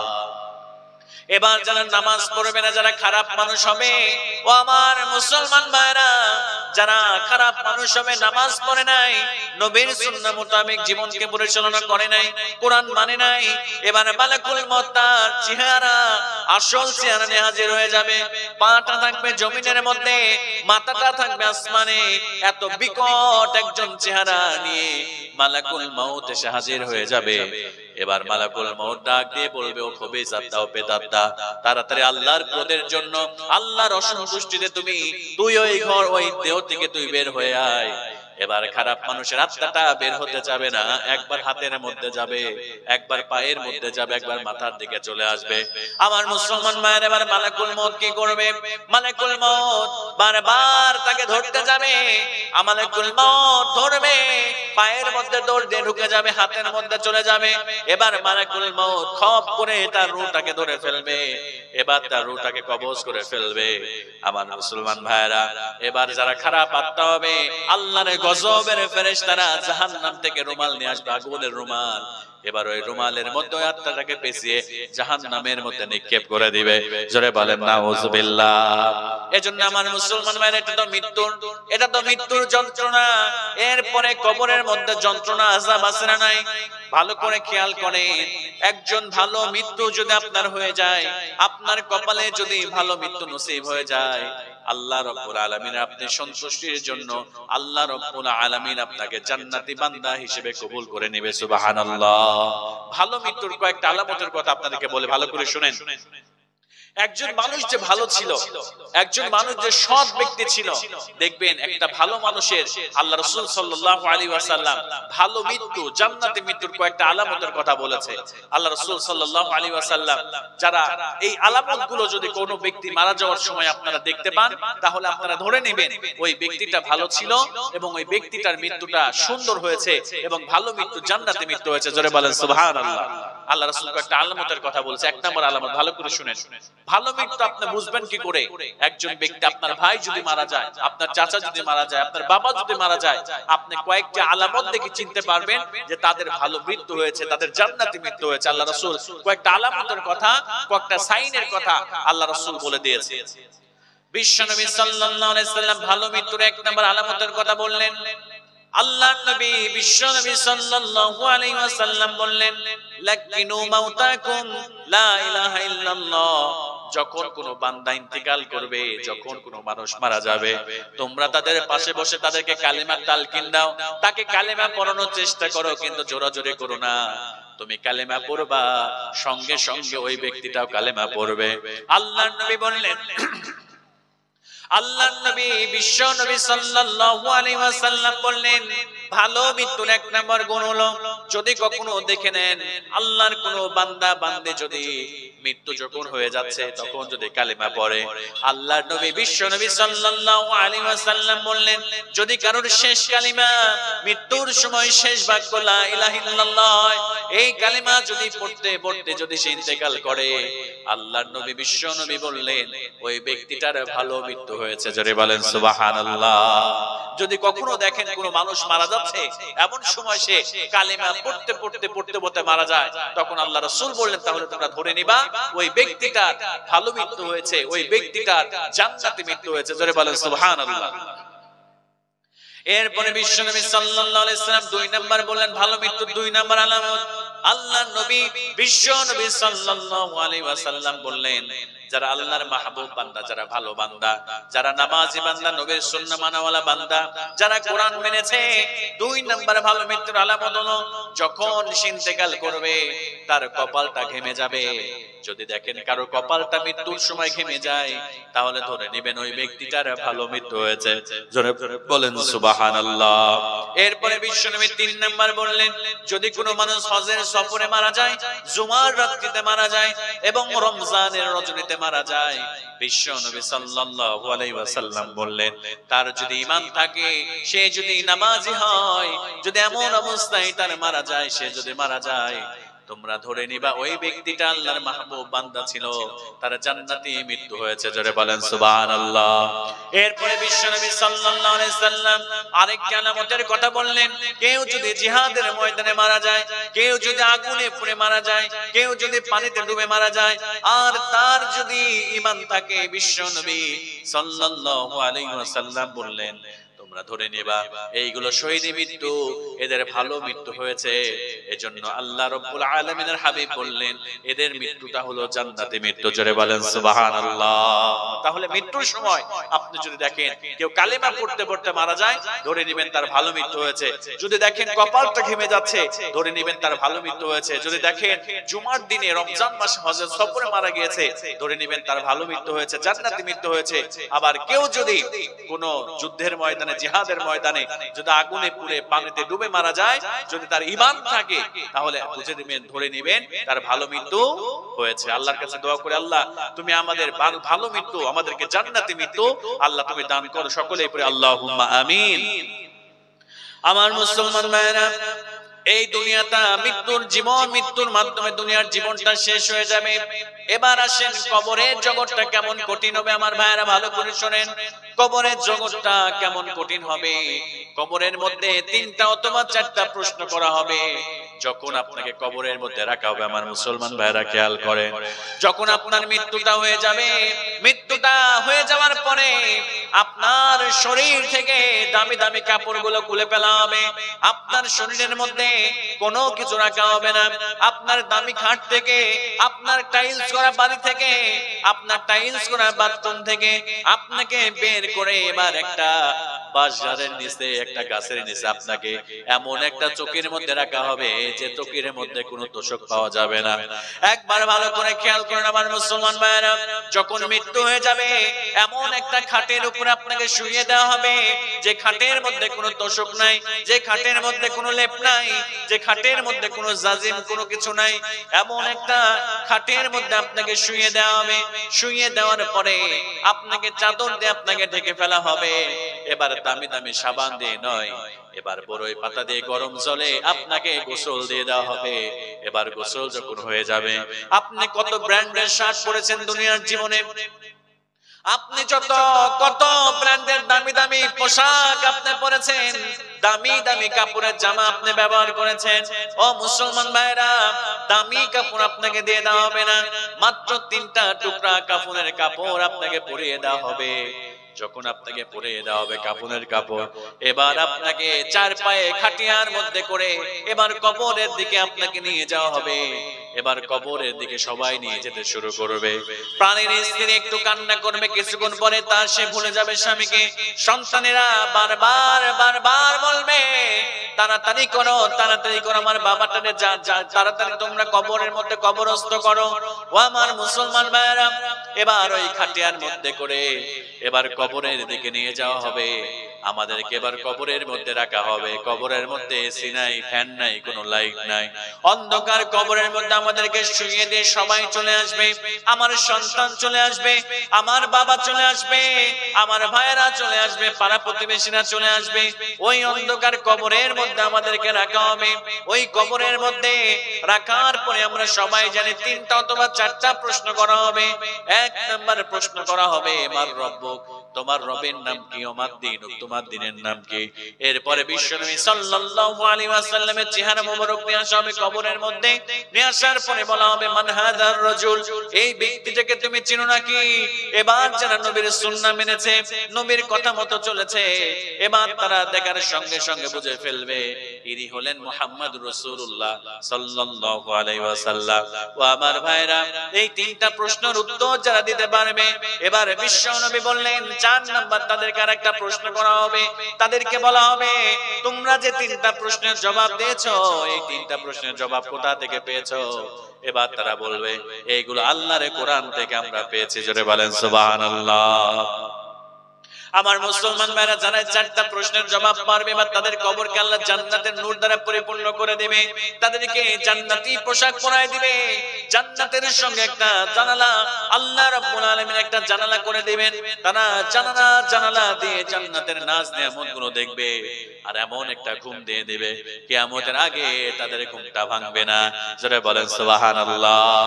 কিন্তু যারা বেনামাজি, যারা নামাজ পড়ে নাই, যারা আল্লাহর নাফরমান বান্দা ছিল, যারা শিরিক করেছে, যারা কোরআন পড়ে নাই, যারা নামাজ পড়ে নাই, বিশ্ব নবী সাল্লাল্লাহু আলাইহি ওয়াসাল্লামের সুন্নাহ মোতাবেক চলে নাই, তাদের কেমন পরিণত হবে ভালো করে শুনেন।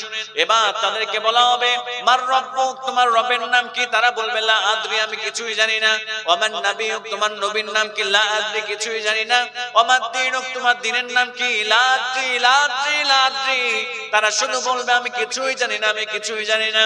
এবার বিশ্ব নবী সাল্লাল্লাহু আলাইহি ওয়াসাল্লাম বললেন, আল্লাহ রাব্বুল আলামিন এবার ফেরেশতাদেরকে বলবে, ও আমার ফেরেশতারা, আমার এই নাফরমান বান্দার জন্য কবরটাকে জাহান্নামের গর্ত করে দাও, আর কবরের সঙ্গে জাহান্নামের একটা জানালা করে দাও, যাতে করে তারা জাহান্নামের আগুন এই কবরের মধ্যে শুয়ে শুয়ে ভোগ করতে পারে। আমার মুসলমান ভাইয়েরা, আল্লাহর নবী বিশ্ব নবী সাল্লাল্লাহু আলাইহি ওয়াসাল্লাম বললেন, কবর যারা নামাজ পড়ে নাই, ওই কবরটা কেমন করে তাদের জাহান্নামের টুকরা হয়ে যাবে। ডান পাশের মাটিগুলো চাপ দিতে থাকবে, চাপ দিতে দিতে এমন করে বাম পাশের দিকে চলে যাবে, আবার বাম পাশের মাটিগুলো চাপ দিতে থাকবে, আমাদের বুকের হাড্ডিগুলো এমন করে যখন চাপ দিবে কবরের মাটিগুলো ডান পাশ থেকে বাম পাশ থেকে, বুকের হাড়গুলো এমন করে একটার মধ্যে আরেকটা ঢুকে যাবে রে মুসলমান ভাইয়েরা। শুধু তাই নয়, আল্লাহর নবী বললেন, কাফেরদের কবরের মধ্যে আল্লাহ 99টা সাপ দিয়ে দেন। একটা সাপ যদি এই দুনিয়াতে মাথাটা তুলে একটা বার নিঃশ্বাস ছেড়ে দিত, তাহলে এই দুনিয়াতে আর সবুজ তৃণলতা, সবুজ কোনো গাছগাছালি এই দুনিয়ার মধ্যে কখনো জন্ম নিত না, সব পুরে সারকার হয়ে যেত। জোরে বলেন নাউজুবিল্লাহ। আমার মুসলমান ভাইরা, শুধু তাই নয়, কবরের মধ্যে আল্লাহ রাব্বুল আলামিন এমন একটা ফেরেশতা নিযুক্ত করবে, ওই ফেরেশতা এত কঠিন ফেরেশতা হবে, ভালো করে খেয়াল করেন। আল্লাহর নবী বললেন, ওই ফেরেশতা কানে শুনে না, চোখে দেখে না, কথা বলতে পারে না, হাতের মধ্যে একটা হাতুড়ি থাকবে, একটা হ্যামার থাকবে। যারা আল্লাহর নাফরমান বান্দা, বেনামাজি বান্দা যারা, তাদেরকে মাথার উপরে একটা বাড়ি দিয়ে দিবে, একটা আঘাত করবে, সঙ্গে সঙ্গে মানুষগুলো, ওই নাফরমান বান্দাগুলো 70 হাত মাটির নিচে তারা পর্তর মধ্যে গেড়ে যাবে, আবার তাদেরকে তোলা হবে, আবার তাদেরকে আঘাত করা হবে, এইভাবে কিয়ামত পর্যন্ত তাদেরকে আঘাত করা হবে। জোরে বলেন নাউজুবিল্লাহ। এজন্য আমার মুসলমান ভাইরা, এই দুনিয়ার জীবন ছেড়ে একদিন আমাদের সবাইকে চলে যেতে হবে। এই দুনিয়ার জীবন ছেড়ে একদিন সবাইকে চলে যেতে হবে। এজন্য নামাজ দিয়ে এই দুনিয়ার জীবনটাকে, নামাজ দিয়ে, কোরআন দিয়ে, নবীর সুন্নাহ দিয়ে ঢেলে সাজাবেন। যদি সাজাতে পারেন, আল্লাহ রাব্বুল আলামিন এই দুনিয়াতে আপনাকে শান্তি দিবে, পরকালে জান্নাত দিয়ে আল্লাহ রাব্বুল আলামিন ধন্য করে দিবে। জোরে বলেন সুবহানাল্লাহ। এই দুনিয়ার জীবনটাকে যদি আপনি নামাজ পড়ে, কোরআন পড়ে, নবীর সুন্নাহ অনুসরণ করে আপনি যদি এই জীবনটাকে অতিবাহিত করতে পারেন, আল্লাহ পাক সুবহানাহু ওয়া তাআলা মৃত্যুর সময় আপনার আযাব হবে না, কবরের মধ্যে আযাব হবে না, আবার পরকালীন আযাব থেকে আল্লাহ পাক আপনাকে হেফাজত করবে। প্রিয় ভাইরা, এবার কবরের শাস্তির পরে এবার কিয়ামত যখন সংঘটিত হয়ে যাবে, এই নাফরমান বান্দাগুলোকে আল্লাহ কেমন করে শাস্তি দিবে ভালো করে খেয়াল করেন। আল্লাহ রাব্বুল আলামিন বলেন, ফাইদা জাতিস সাক্কাব। এবার আল্লাহ রাব্বুল আলামিন ইসরাফিল আলাইহিস সালামকে সিংহায় ফুঁক দিতে বলবেন। সিংহায় ফুঁক দেওয়ার পরে এবার কিয়ামত সংঘটিত হয়ে যাবে। ইয়াউমা ইয়াফিরুল মারউ মিন আখিহি ওয়া উম্মিহি ওয়া আবিহি ওয়া সাহিবাতিহি ওয়া বানিহি।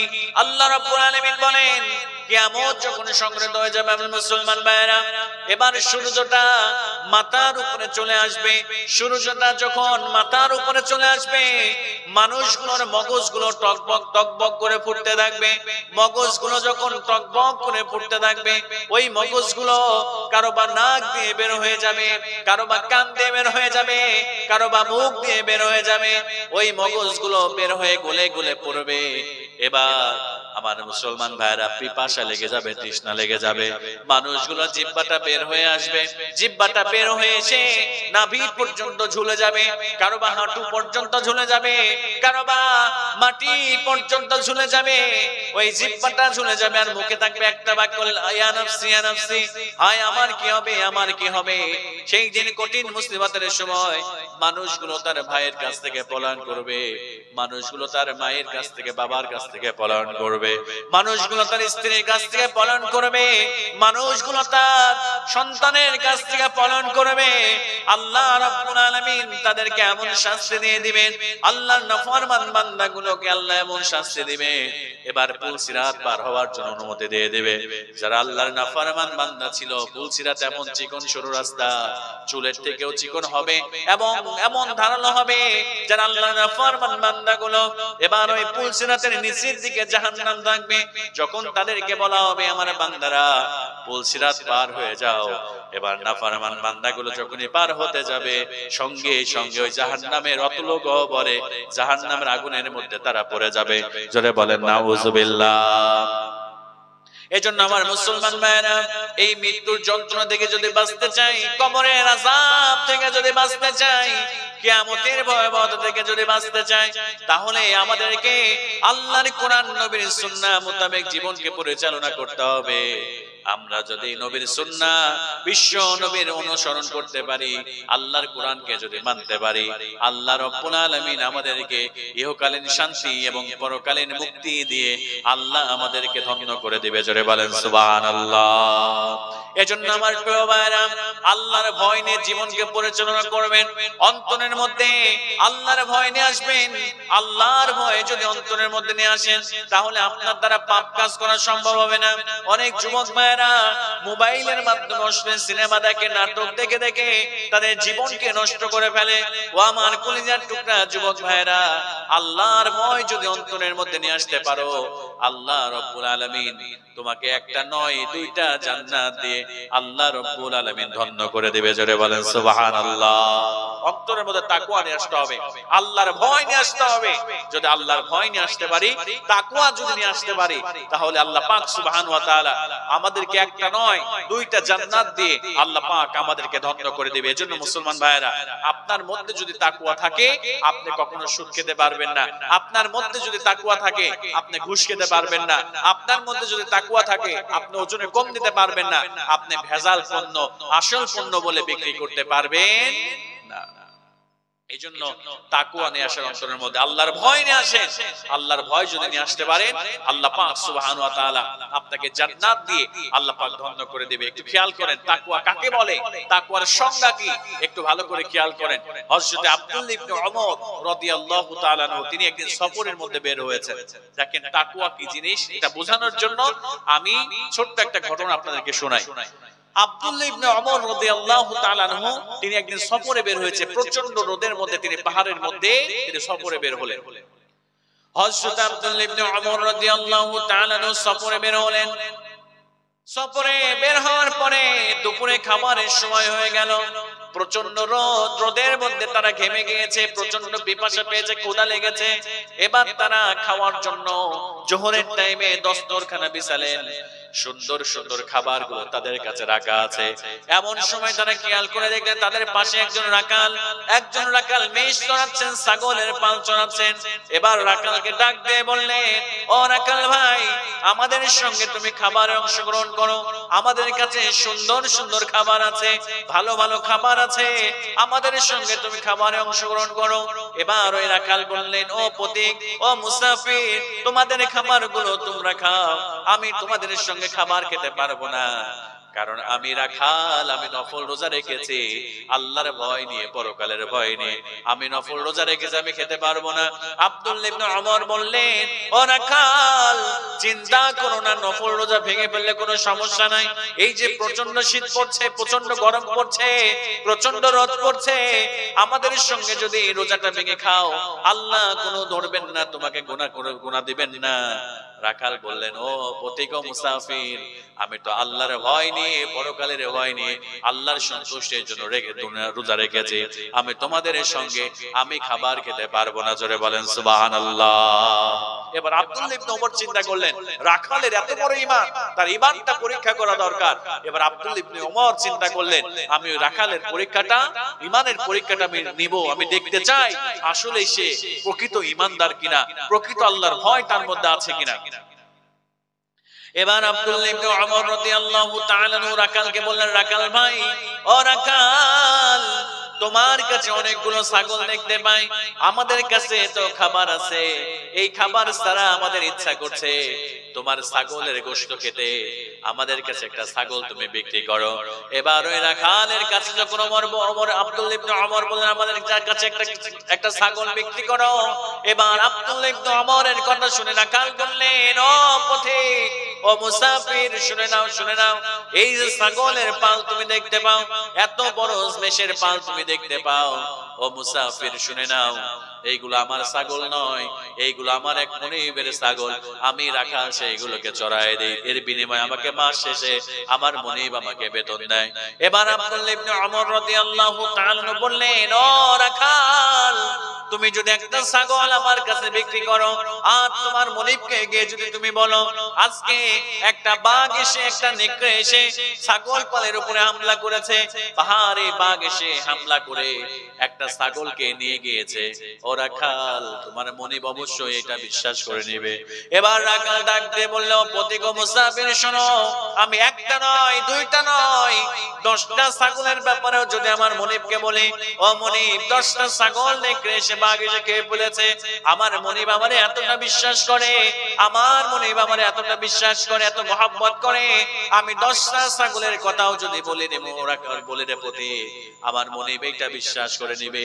কিন্তু একটা কথা কি আপনি ভেবে দেখেছেন নাকি, আপনি যে আমাকে ছাগল বিক্রি করতে বলেন আমার মনিব দেখবে না, আপনার কাছে যদি একটা নয় 5টা ছাগল বিক্রি করতে তবু আমার মনিব দেখবে না, কিন্তু আপনি একটা জিনিস কি ভেবে দেখেছেন, আইন আল্লাহ, আমার আল্লাহ কোথায়, আমার মনিব, আমার ছাগলের মনিব, আমার মনিবের মনিব, আপনারও যিনি মনিব, গোটা পৃথিবীর যিনি মনিব, ওই আল্লাহ কোথায়?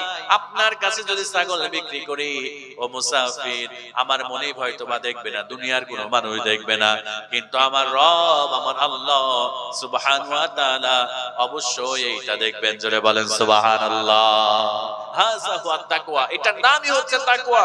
আপনার পাপ করার সুযোগ আছে, এরপরেও যদি আপনি আল্লাহর ভয় নিয়ে আপনি যদি পাপ করা ছেড়ে দেন, পাপ থেকে বিরত থাকেন, এটার নামই হচ্ছে তাকওয়া। আর এই তাকওয়া অর্জন যদি আপনি করতে পারেন, আল্লাহ পাক সুবহানাহু ওয়া তাআলা আপনার জীবনটাকে বরকতময় করে, আল্লাহ পাক সুবহানাহু ওয়া তাআলা আপনার জীবনকে সুখময় করে দিবে, ইহকালীন শান্তি এবং পরকালে আল্লাহ পাক 2টা জান্নাত দিয়ে আল্লাহ পাক ধন্য করে দিবে। জোরে বলেন আল্লাহু আকবার। এজন্য আমার যুবক ভাইদেরকে বলে, আমার মাইকের আওয়াজ যত যুবকের কানে যায়, ও যুবক, আল্লাহর ভয় নিয়ে জীবনকে পরিচালনা করো, নামাজ কখনো ছেড়ে দিও না, নবীর সুন্নাহ অনুযায়ী জীবনকে পরিচালনা করো, কখনো মোবাইল ফোনের মাধ্যমে হারাম সম্পর্ক করো না, প্রেমের সম্পর্ক করো না, হারাম জিনিস মোবাইলের মধ্যে দেখো না। আল্লাহ রাব্বুল আলামিন হাবিব বললেন, যারা অশ্লীল সিনেমা, অশ্লীল ভিডিও দেখবে, আল্লাহ রাব্বুল আলামিন কিয়ামতের দিন তাদের চোখের মধ্যে আল্লাহ সীসা গলিয়ে, লোহা গলিয়ে তাদের চোখের মধ্যে আল্লাহ ঢেলে দিবে। জোরে বলেন নাউযুবিল্লাহ। এজন্য আল্লাহ রাব্বুল আলামিন স্মরণ করে দিলেন, বাল তুসিরুনাল হায়াতাদ দুনিয়া ওয়াল আখিরাতু খায়রুন ওয়া আবকা। ও দুনিয়ার মানুষেরা শুনে রাখো, আমি আল্লাহ রাব্বুল আলামিন ঘোষণা করলাম, এই দুনিয়াকে তোমরা বড় বেশি প্রাধান্য দিয়ে থাকো, কিন্তু এই দুনিয়াতে তোমাদের থাকার জায়গা নয়, এই দুনিয়া ছেড়ে তোমাদেরকে চলে যেতে হবে। এই দুনিয়ার মায়া, দুনিয়ার মহব্বত, দুনিয়ার ভালোবাসা সবকিছু রেখে চলে যেতে হবে তোমাদের জন্য। এই দুনিয়ার জীবনের থেকে আমি আল্লাহ রাব্বুল আলামিন পরকালীন জীবনটাকে আমি আল্লাহ উত্তম বানিয়ে দিয়েছি। জোরে বলেন সুবহানাল্লাহ। আল্লাহ পাক বললেন, এই দুনিয়া থেকে তোমাদের পরকালীন জীবনটাই আমি আল্লাহ শ্রেষ্ঠ বানিয়ে দিয়েছি, আমি সর্বোত্তম বানিয়ে দিয়েছি। এজন্য মুসলমান ভাইরা, এই দুনিয়ার জীবনকে বেশি প্রাধান্য দেওয়া যাবে না। এই দুনিয়ার ভোগ বিলাসিতায় গা ভাসিয়ে দিয়ে আপনি যদি হারাম ইনকাম করেন, এই হারাম ইনকাম আপনাকে সুখ দিতে পারবে না। এই দুনিয়াতে আপনি অশান্তিতে থাকবেন এবং পরকালে আল্লাহ জান্নাতে আল্লাহ পাক সুবহানাহু ওয়া তাআলা জাহান্নামের আগুনের মধ্যে আল্লাহ পাক নিক্ষেপ করবেন। নাউযুবিল্লাহি মিন যালিক। এজন্য প্রিয় ভাইরা, এই দুনিয়া ছেড়ে একদিন সবাইকে চলে যেতে হবে। এজন্য আল্লাহর ভয় নিয়ে, কোরআন নিয়ে, সুন্নাহ নিয়ে আমাদের জীবনটাকে পরিচালনা করার চেষ্টা করবে ইনশাআল্লাহ। যাদের হৃদয়ে আছে আল্লাহর ভয়, তারা কভু পথ ভুলে যায় না। আল্লাহর প্রেম ছাড়া এই দুনিয়ায় কারো কাছে কোনো কিছু চাই না। রাতের আধারে যারা সিজদাতে রয়, দু চোখের অশ্রুতে নদী যেন বয়। রাতের আধারে যারা সিজদাতে রয়, দু চোখের অশ্রুতে নদী যেন বয়।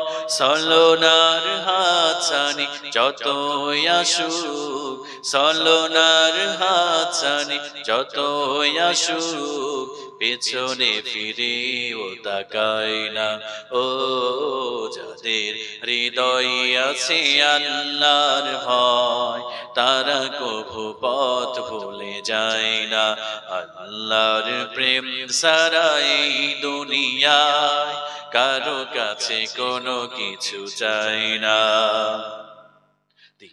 কায়েমের পথে যারা অবিচল তারা হলো আল্লাহর প্রিয়জন। বাতিলের কাছে যারা হার মানে না সংগ্রাম করে যায় আমরণ। হেরার আলোতে যার হৃদয় রঙিন হাতে আল কোরআনের দীপ্ত সঙ্গীন। হেরার আলোতে যার হৃদয় রঙিন হাতে আল কোরআনের দীপ্ত সঙ্গীন। সত্যের পথে যারা নিবেদিত প্রাণ, সত্যের পথে যারা নিবেদিত প্রাণ শত্রুকে কভু ভয় পায় না। ও যাদের হৃদয়ে আছে আল্লাহর ভয় তারা কভু পথ ভুলে যায় না। আল্লাহর প্রেম সারা এই দুনিয়ায় কারো কাছে কোনো কিছু চাই না, কারো কাছে কোনো কিছু চাই না, কারো কাছে কোনো কিছু চাই না। এজন্য প্রিয় ভাইরা এই দুনিয়ার জীবন শেষ করে চলে যেতে হবে। এজন্য কোরআন দিয়ে নবীর সুন্নাহ দিয়ে আমাদের জীবনটাকে তাকওয়া দিয়ে আমাদের জীবনটাকে ঢেলে সাজাতে হবে। মায়েরা যারা আসছেন মায়েদের মধ্যেও আল্লাহর ভয় রাখতে হবে। আল্লাহর ভয় যদি রাখতে পারেন তাহলে আল্লাহ পাক সুবহানাহু ওয়া তাআলা আম্মা জান খাদিজার সঙ্গে হযরত ফাতিমার সঙ্গে আল্লাহ পাক সুবহানাহু ওয়া তাআলা আপনাকেও জান্নাত দিয়ে ধন্য করে দেবে। সুবহানাল্লাহি ওয়া বিহামদিহি। আমার মায়েরা ভালো করে খেয়াল করেন, মা বোনেরা যারা আসছেন, ও মায়েরা আপনি যদি হযরতে ফাতিমা রাদিয়াল্লাহু তাআলার সঙ্গে আপনি জান্নাতে প্রবেশ করতে চান, আপনি যদি হযরতে খাদিজা রাদিয়াল্লাহু তাআলার সঙ্গে আপনি যদি জান্নাতে প্রবেশ করতে চান রে মায়েরা, তাহলে অবশ্যই আপনাকে স্বামীর খেদমত করতে হবে, নামাজ পড়তে হবে, রোজা করতে হবে, আপনাকে পর্দা করতে হবে, কোরআন দিয়ে জীবনটাকে গড়তে হবে। যদি আপনি পর্দা মেইনটেইন করতে পারেন আল্লাহ রাব্বুল আলামিন আপনাকে হযরত ফাতিমার সঙ্গে আপনার হাসর নাসর করিয়ে হযরত ফাতিমার সঙ্গে আপনাকে জান্নাতে ধন্য করে দিবে।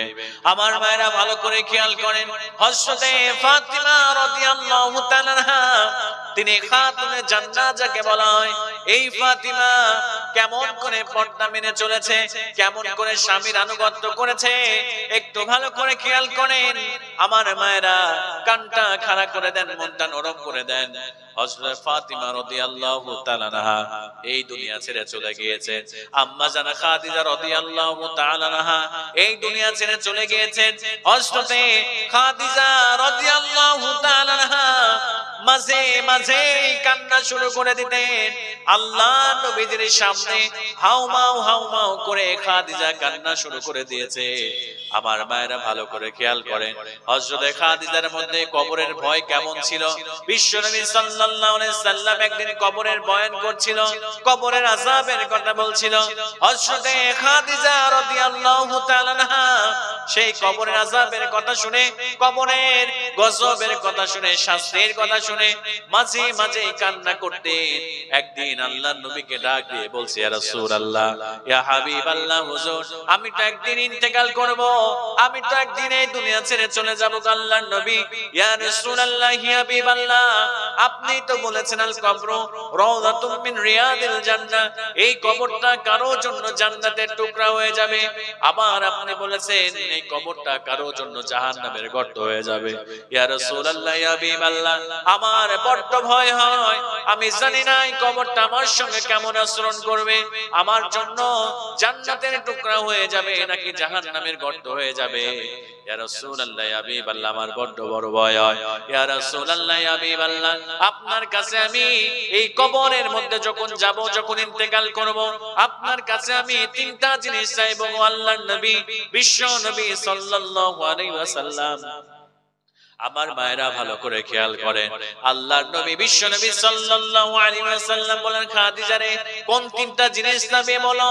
হযরত খাদিজা বললেন, ইয়া রাসূলুল্লাহ, ওই কবরের মধ্যে অনেক শাস্তি রয়েছে, এজন্য আমি যখন ইন্তেকাল করব আপনার জুব্বা মুবারক দিয়ে আপনি কাফনের কাপড়টা পরায় দিবেন, যাতে করে ফেরেশতারা আপনার জুব্বা মুবারক দেখে আমি খাদিজার কবরে কোনো শাস্তি সে না দিতে পারে। ইয়া রাসূলুল্লাহ, ইয়া হাবিবাল্লাহ, আপনি আমার কাছে কথা দেন, আপনি বলেন আমি যখন ইন্তেকাল করব আপনি বিশ্বনবী আমারে আপনার কাপড়, আপনার জুব্বা দিয়ে আমার কাফনের কাপড় আপনি পরায় দিবেন। বিশ্বনবী সাল্লাল্লাহু আলাইহি সাল্লাম বলেন, খাদিজা চিন্তা করো না, টেনশন করো না, আমি বিশ্বনবী তোমারে কথা দিলাম, আমি রাসূল আমার জুব্বা দিয়ে তোমার কাফনের কাপড় আমি পরায় দেব। এবার আমার নবীজি সাল্লাল্লাহু আলাইহি সাল্লামকে আবার খাদিজা ডাক দিয়ে বলে, রাসূলুল্লাহ, আমাকে যখন আপনি কবরের মধ্যে নামাবেন, ইয়া রাসূলুল্লাহ, আপনি কবরে নামানোর আগে আমি নবীজিকে, আপনি নবীজি আগে কবরের মধ্যে নামবেন, আপনার পিঠটা লাগায় দিবেন। বিশ্বনবী বললেন, খাদিজা টেনশন করো না, আমি নবীজি তোমাকে কবরের মধ্যে রাখার আগে আমি নবীজি আমি কবরের মধ্যে নামবো, আমার পিঠটা লাগায় দিব। এবার খাদিজা বললেন, ইয়া রাসূলুল্লাহ, ইয়া হাবিবাল্লাহ, হুজুর আমার বড় ভয় হয়, আমার কবরের মধ্যে যে 4টা প্রশ্নের জবাব রয়েছে অথবা 3টা প্রশ্নের জবাব আমি খাদিজা দিতে পারবো না, আপনি নবীজি আমার পক্ষ থেকে এই 4টা অথবা 3টা প্রশ্নের জবাব আপনি নবীজি আমার জন্য দিয়ে দিবেন। জোরে বলেন সুবহানাল্লাহ। এবার বিশ্বনবী সাল্লাল্লাহু আলাইহি সাল্লাম বললেন, খাদিজা টেনশন করো না, যা চাও তাই দেব ইনশাআল্লাহ। এবার আম্মা জান খাদিজা ইন্তেকাল করলেন, আমার নবীজি এবার নিজের জুব্বা দিয়ে হযরত খাদিজা রাদিয়াল্লাহু তাআলা এবার কাফনের কাপড় পরায় দিলেন। আমার নবীজি 2 নম্বরে কবরের মধ্যে যখন রাখবেন, তখন আম্মা জান কে কবরে রাখার আগে আমার নবীজি কবরের মধ্যে নামলেন। কবরের মধ্যে নেমে আমার নবীজি ওই কবরের মধ্যে শুয়ে আমার নবীজি সাল্লাল্লাহু আলাইহি ওয়াসাল্লাম পিঠটা লাগায় গড়াগড়ি করলেন।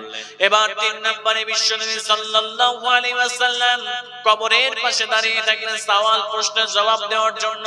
এবার বিকেল হয়ে যায়, সন্ধ্যা হয়ে যায়, আল্লাহ রাব্বুল আলামিন ডাক দিয়ে বললেন, মা ও জিবরিল যাও আমার নবীজিকে জানায় দাও, আমার নবীজি যেন কবরের পাশে না দাঁড়িয়ে থাকে।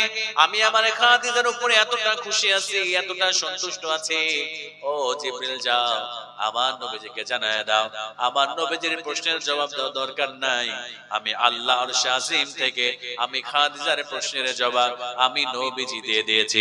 জোরে বলেন সুবহানাল্লাহ।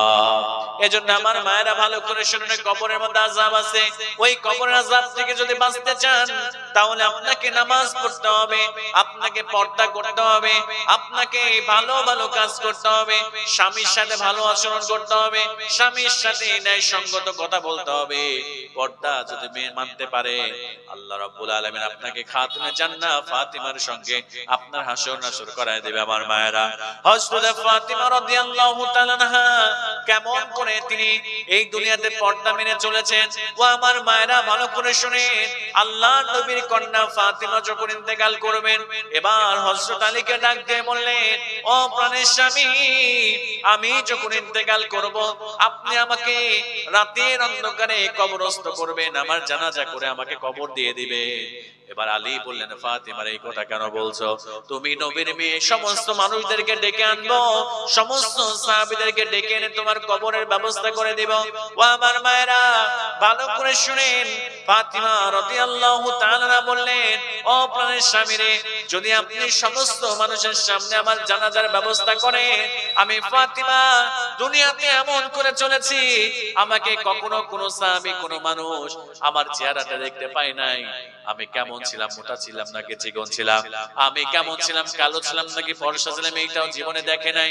এও আমার প্রাণের স্বামী, যদি আমার কাপড়ের উপর দিয়ে যদি মানুষগুলো আমার শরীরের কাঠামো, আমার শরীরের গঠনগুলো বুঝতে পারে, আমাকে আল্লাহ রাব্বুল আলামিনের দরবারে কাল কিয়ামতের দিন এর জন্য জবাব দিতে হবে। আর আমার প্রাণের স্বামী, এজন্য আপনি রাতের অন্ধকারে আমার কবরের ব্যবস্থা করবেন। এবার আমার মুসলমান ভাইরা, হযরত ফাতিমা যখন ইন্তেকাল করলেন, এবার হযরত আলী রাদিয়াল্লাহু তাআলা আনহু রাতের অন্ধকারে জানাজার ব্যবস্থা করলেন, এবার রাতের অন্ধকারে দাফনের ব্যবস্থা করবেন কবর খোঁড়ার জন্য। হযরত আবু যর গিফারি চলে আসলেন, আসার পরে কবর খনন করলেন। আমার মায়েরা ভালো করে খেয়াল করেন, এবার হযরত আলী রাদিয়াল্লাহু তাআলার স্ত্রী ফাতিমার জন্য কবর খনন করা শেষ হয়ে গেল। এবার হযরত আবু যর গিফারি রাদিয়াল্লাহু তাআলা জিজ্ঞেস করলেন, ও কবর, কবর রে, ও কবর, শুনে নাও, শুনে নাও, আজকে তুমি ধন্য হয়ে যাবা। তোমার মধ্যে আজকে এমন একজন ব্যক্তিকে রাখা হবে, যে তোমার যে ব্যক্তিকে রাখা হবে, যে মহিলাকে রাখা হবে, তিনি সাধারণ কোনো মেয়ে নন, তিনি হলেন খাতুনে জান্নাত, জান্নাতি নারীদের সরদারিনী ফাতিমাকে তোমার মধ্যে রাখা হবে। কবর থেকে কোনো জবাব নাই। এবার আবার কবরকে ডেকে ডাক দিয়ে বলল, কবর রে, তোমার মধ্যে হযরত হাসান আর হুসাইনের মা জান্নাতের যুবকদের সন্তানদেরকে রাখা হবে। এবারও কবরের মধ্যে থেকে কোনো জবাব নাই। এবার আবু যর গিফারি আবার কবরকে ডাক দিয়ে বললেন, কবর রে, তোমার মধ্যে আজকে যাকে রাখা হবে, তিনি দুনিয়ার কোনো সাধারণ মেয়ে নন, তিনি হলেন বিশ্বনবী সাল্লাল্লাহু আলাইহি ওয়াসাল্লামের কন্যা ফাতিমাকে রাখা হবে। এবার আল্লাহ রাব্বুল আলামিন এবার কবরের জবানটা খুলে দিলেন। এবার কবরটা আবু যরকে ডাক দিয়ে বলেন, আবু যর, শুনে নাও, শুনে নাও, ও আবু যর, আমি কবর হলাম অন্ধকার কবর, আমি কবর হলাম সাপ বিচ্ছুর ঘর, আমি কবর হলাম আযাবের ঘর। আমার মধ্যে বংশ পরিচয় চলে না, আমি নবীর মেয়ে ফাতিমারে চিনি না, হাসান হুসেনের মাকে চিনি না, আমি খাতুনে জান্নাত, জান্নাতি নারীদের সর্দারিনী ফাতিমাকে চিনি না। আমার মধ্যে যারা নামাজ নিয়ে আসবে, আমার মধ্যে যারা ভালো ভালো কাজ নিয়ে আসবে, আমার মধ্যে যারা কোরআন নিয়ে আসবে, আমার মধ্যে যারা পর্দা নিয়ে আসবে, আমি তাদের জন্য আমি কবর জান্নাতি টুকরা হয়ে যাব। আর আমার মধ্যে যারা নামাজ নিয়ে আসবে না, কোরআন নিয়ে আসবে না, পর্দা নিয়ে আসবে না, রোজা নিয়ে আসবে না, ভালো ভালো কাজ নিয়ে আসবে না, আমি কবর তাদের জন্য জাহান্নামের গর্তে আমি কবর পরিণত হয়ে যাব। জোরে বলেন নাউযুবিল্লাহ। এজন্য আমার মায়েরা যারা এসেছেন, ওই কবরের জগৎটাকে যদি সুন্দর করতে চান, তাহলে অবশ্যই আপনাদেরকে নামাজ দিয়ে, অবশ্যই আপনাদেরকে ভালো ভালো কাজ দিয়ে, আপনাদেরকে পর্দা দিয়ে, আপনাদের জীবনটাকে কোরআন দিয়ে ঢেলে সাজাতে হবে। কারণ এই দুনিয়ার জীবন ছেড়ে একদিন সবাইকে চলে যেতে হবে। আল্লাহ পাক এর জন্য ঘোষণা করে দিলেন, ওমাল হায়াত দুনিয়া ইল্লা বাতাউল গুরুর, এই দুনিয়া খেলতামাশা ছাড়া কিছুই নয়। এই দুনিয়ার জীবন একদিন সবাইকে ছেড়ে চলে যেতে হবে। এজন্য আসুন মায়েরা, বেশি বেশি করে নামাজ পড়বেন, 5 ওয়াক্ত নামাজ অন্ততপক্ষে ছেড়ে দিবেন না। যখন ঘর থেকে বের হবেন, পর্দা করে, বোরখা পরে, হিজাব পরে ঘর থেকে বের হবেন, রোজা করবেন, স্বামীর আনুগত্য করবেন, তাহলে আল্লাহ পাক সুবহানাহু ওয়া তাআলা ওই কবরের জগৎটাকে সুন্দর করবে, পরকালের জগৎটাকে সুন্দর করবে। ওই কিয়ামতের ভয়াবহতা থেকে বাঁচিয়ে আল্লাহ পাক খাতুনে জান্নাত হযরত ফাতিমা রাদিয়াল্লাহু তাআলার সঙ্গে আপনার হাসর নাসর করায় দিবে।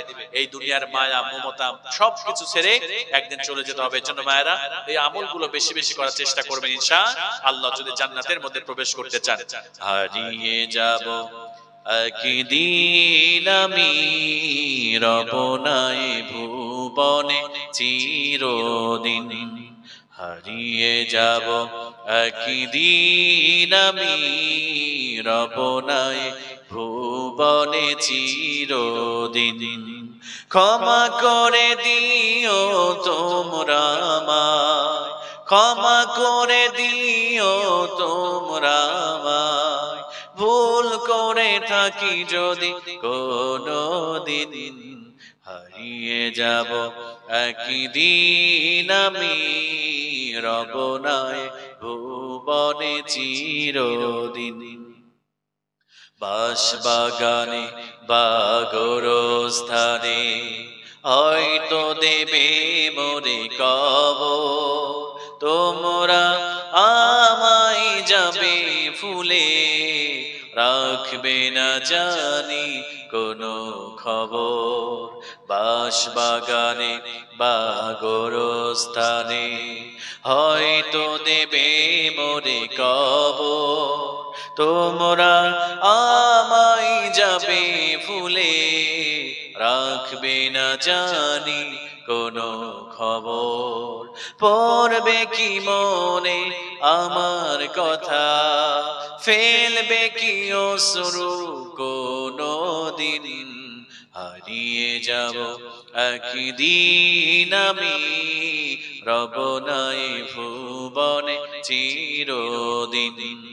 ছোট্ট মাটির ঘরে আমার দেহ নিথর হয়ে পড়ে রবে, আধার কবরে আলোর প্রদীপ কেহ নাহি কভু জ্বালবে। ছোট্ট মাটির ঘরে আমার দেহ নিথর হয়ে পড়ে রবে, আধার কবরে আলোর প্রদীপ কেহ নাহি কভু জ্বালবে। থাকবে না কেউ জানে আমার পাশে, কাটাবো একাকী রাত্রি দিন। হারিয়ে যাব একদিন আমি, রব নাই ভুবনে চিরদিন। ক্ষমা করে দিও তোমরা আমায়, ক্ষমা করে দিও তোমরা আমায়, ভুল করে থাকি যদি কোনো দিন। হারিয়ে যাব একদিন আমি, রব নাই ভুবনে চিরদিন। হারিয়ে যাব একদিন আমি, রব নাই ভুবনে চিরদিন। আলহামদুলিল্লাহ। প্রিয় ভাইরা, আমার একটু আফসোস লাগছে আজকে, মনে হচ্ছে যে মানে কমিটিতে যারা আছে, অন্তত সেই যুবক ভাইয়েরা যাদের উদ্যোগে আয়োজিত হয়েছে আজকের এই সুন্দর মাহফিলটি, তারাও যদি অন্তত বসতো পাশে এসে তাও ভালো লাগতো, কিন্তু আজকে কেমন যে এতিম মনে হচ্ছে, মানে কেউ নাই, বুঝতে পারলাম না, কমিটির ভাইয়েরাও নাই, সামনে শ্রোতার প্রথম থেকে উপস্থিতিটাও কম ছিল। তো যাই হোক, আমরা আল্লাহর কাছে দোয়া করি, কমিটির ভাইরা যারা আছেন তারা প্লিজ মঞ্চে আসুন, আমরা দোয়া করব। অন্ততপক্ষে দোয়া করার মুহূর্তে আপনারা অবশ্যই মঞ্চে চলে আসুন, এসে আমরা সবাই মিলে আল্লাহর কাছে দোয়া করে আমরা এখান থেকে বিদায় নেব ইনশাআল্লাহ। কমিটির ভাইদের দৃষ্টি আকর্ষণ করছি, আপনারা প্লিজ দয়া করে আপনারা মঞ্চে চলে আসুন, আমি এখন দোয়া করে দিব। আমরা সবাই মিলে আল্লাহর কাছে দোয়া করব, আল্লাহ পাক সুবহানাহু ওয়া তাআলা যেন আমরা যে কথাগুলো বললাম, আল্লাহ পাক আমাদের আমল করার তৌফিক যেন দান করেন। আমরা সকলেই পড়ি আল্লাহুম্মা আমিন। প্রিয় ভাইরা, আপনারা এখানে আলোচনা শুনলেন, আমার ইউটিউবেও অনেক আলোচনা আপনারা পেয়ে যাবেন। আপনারা যদি ইংরেজিতে অথবা বাংলাতে, ইংরেজি অথবা বাংলাতে যদি আপনারা এম আব্দুস সালাম পাবনা লিখে সার্চ করেন, এম আব্দুস সালাম পাবনা লিখে সার্চ করলে ওখানে অসংখ্য ওয়াজ আছে, অসংখ্য আপনারা ওয়াজ সেখানে দেখতে পারবেন। এবং সেখানে আমার বাংলাদেশে হোয়াটসঅ্যাপ নাম্বার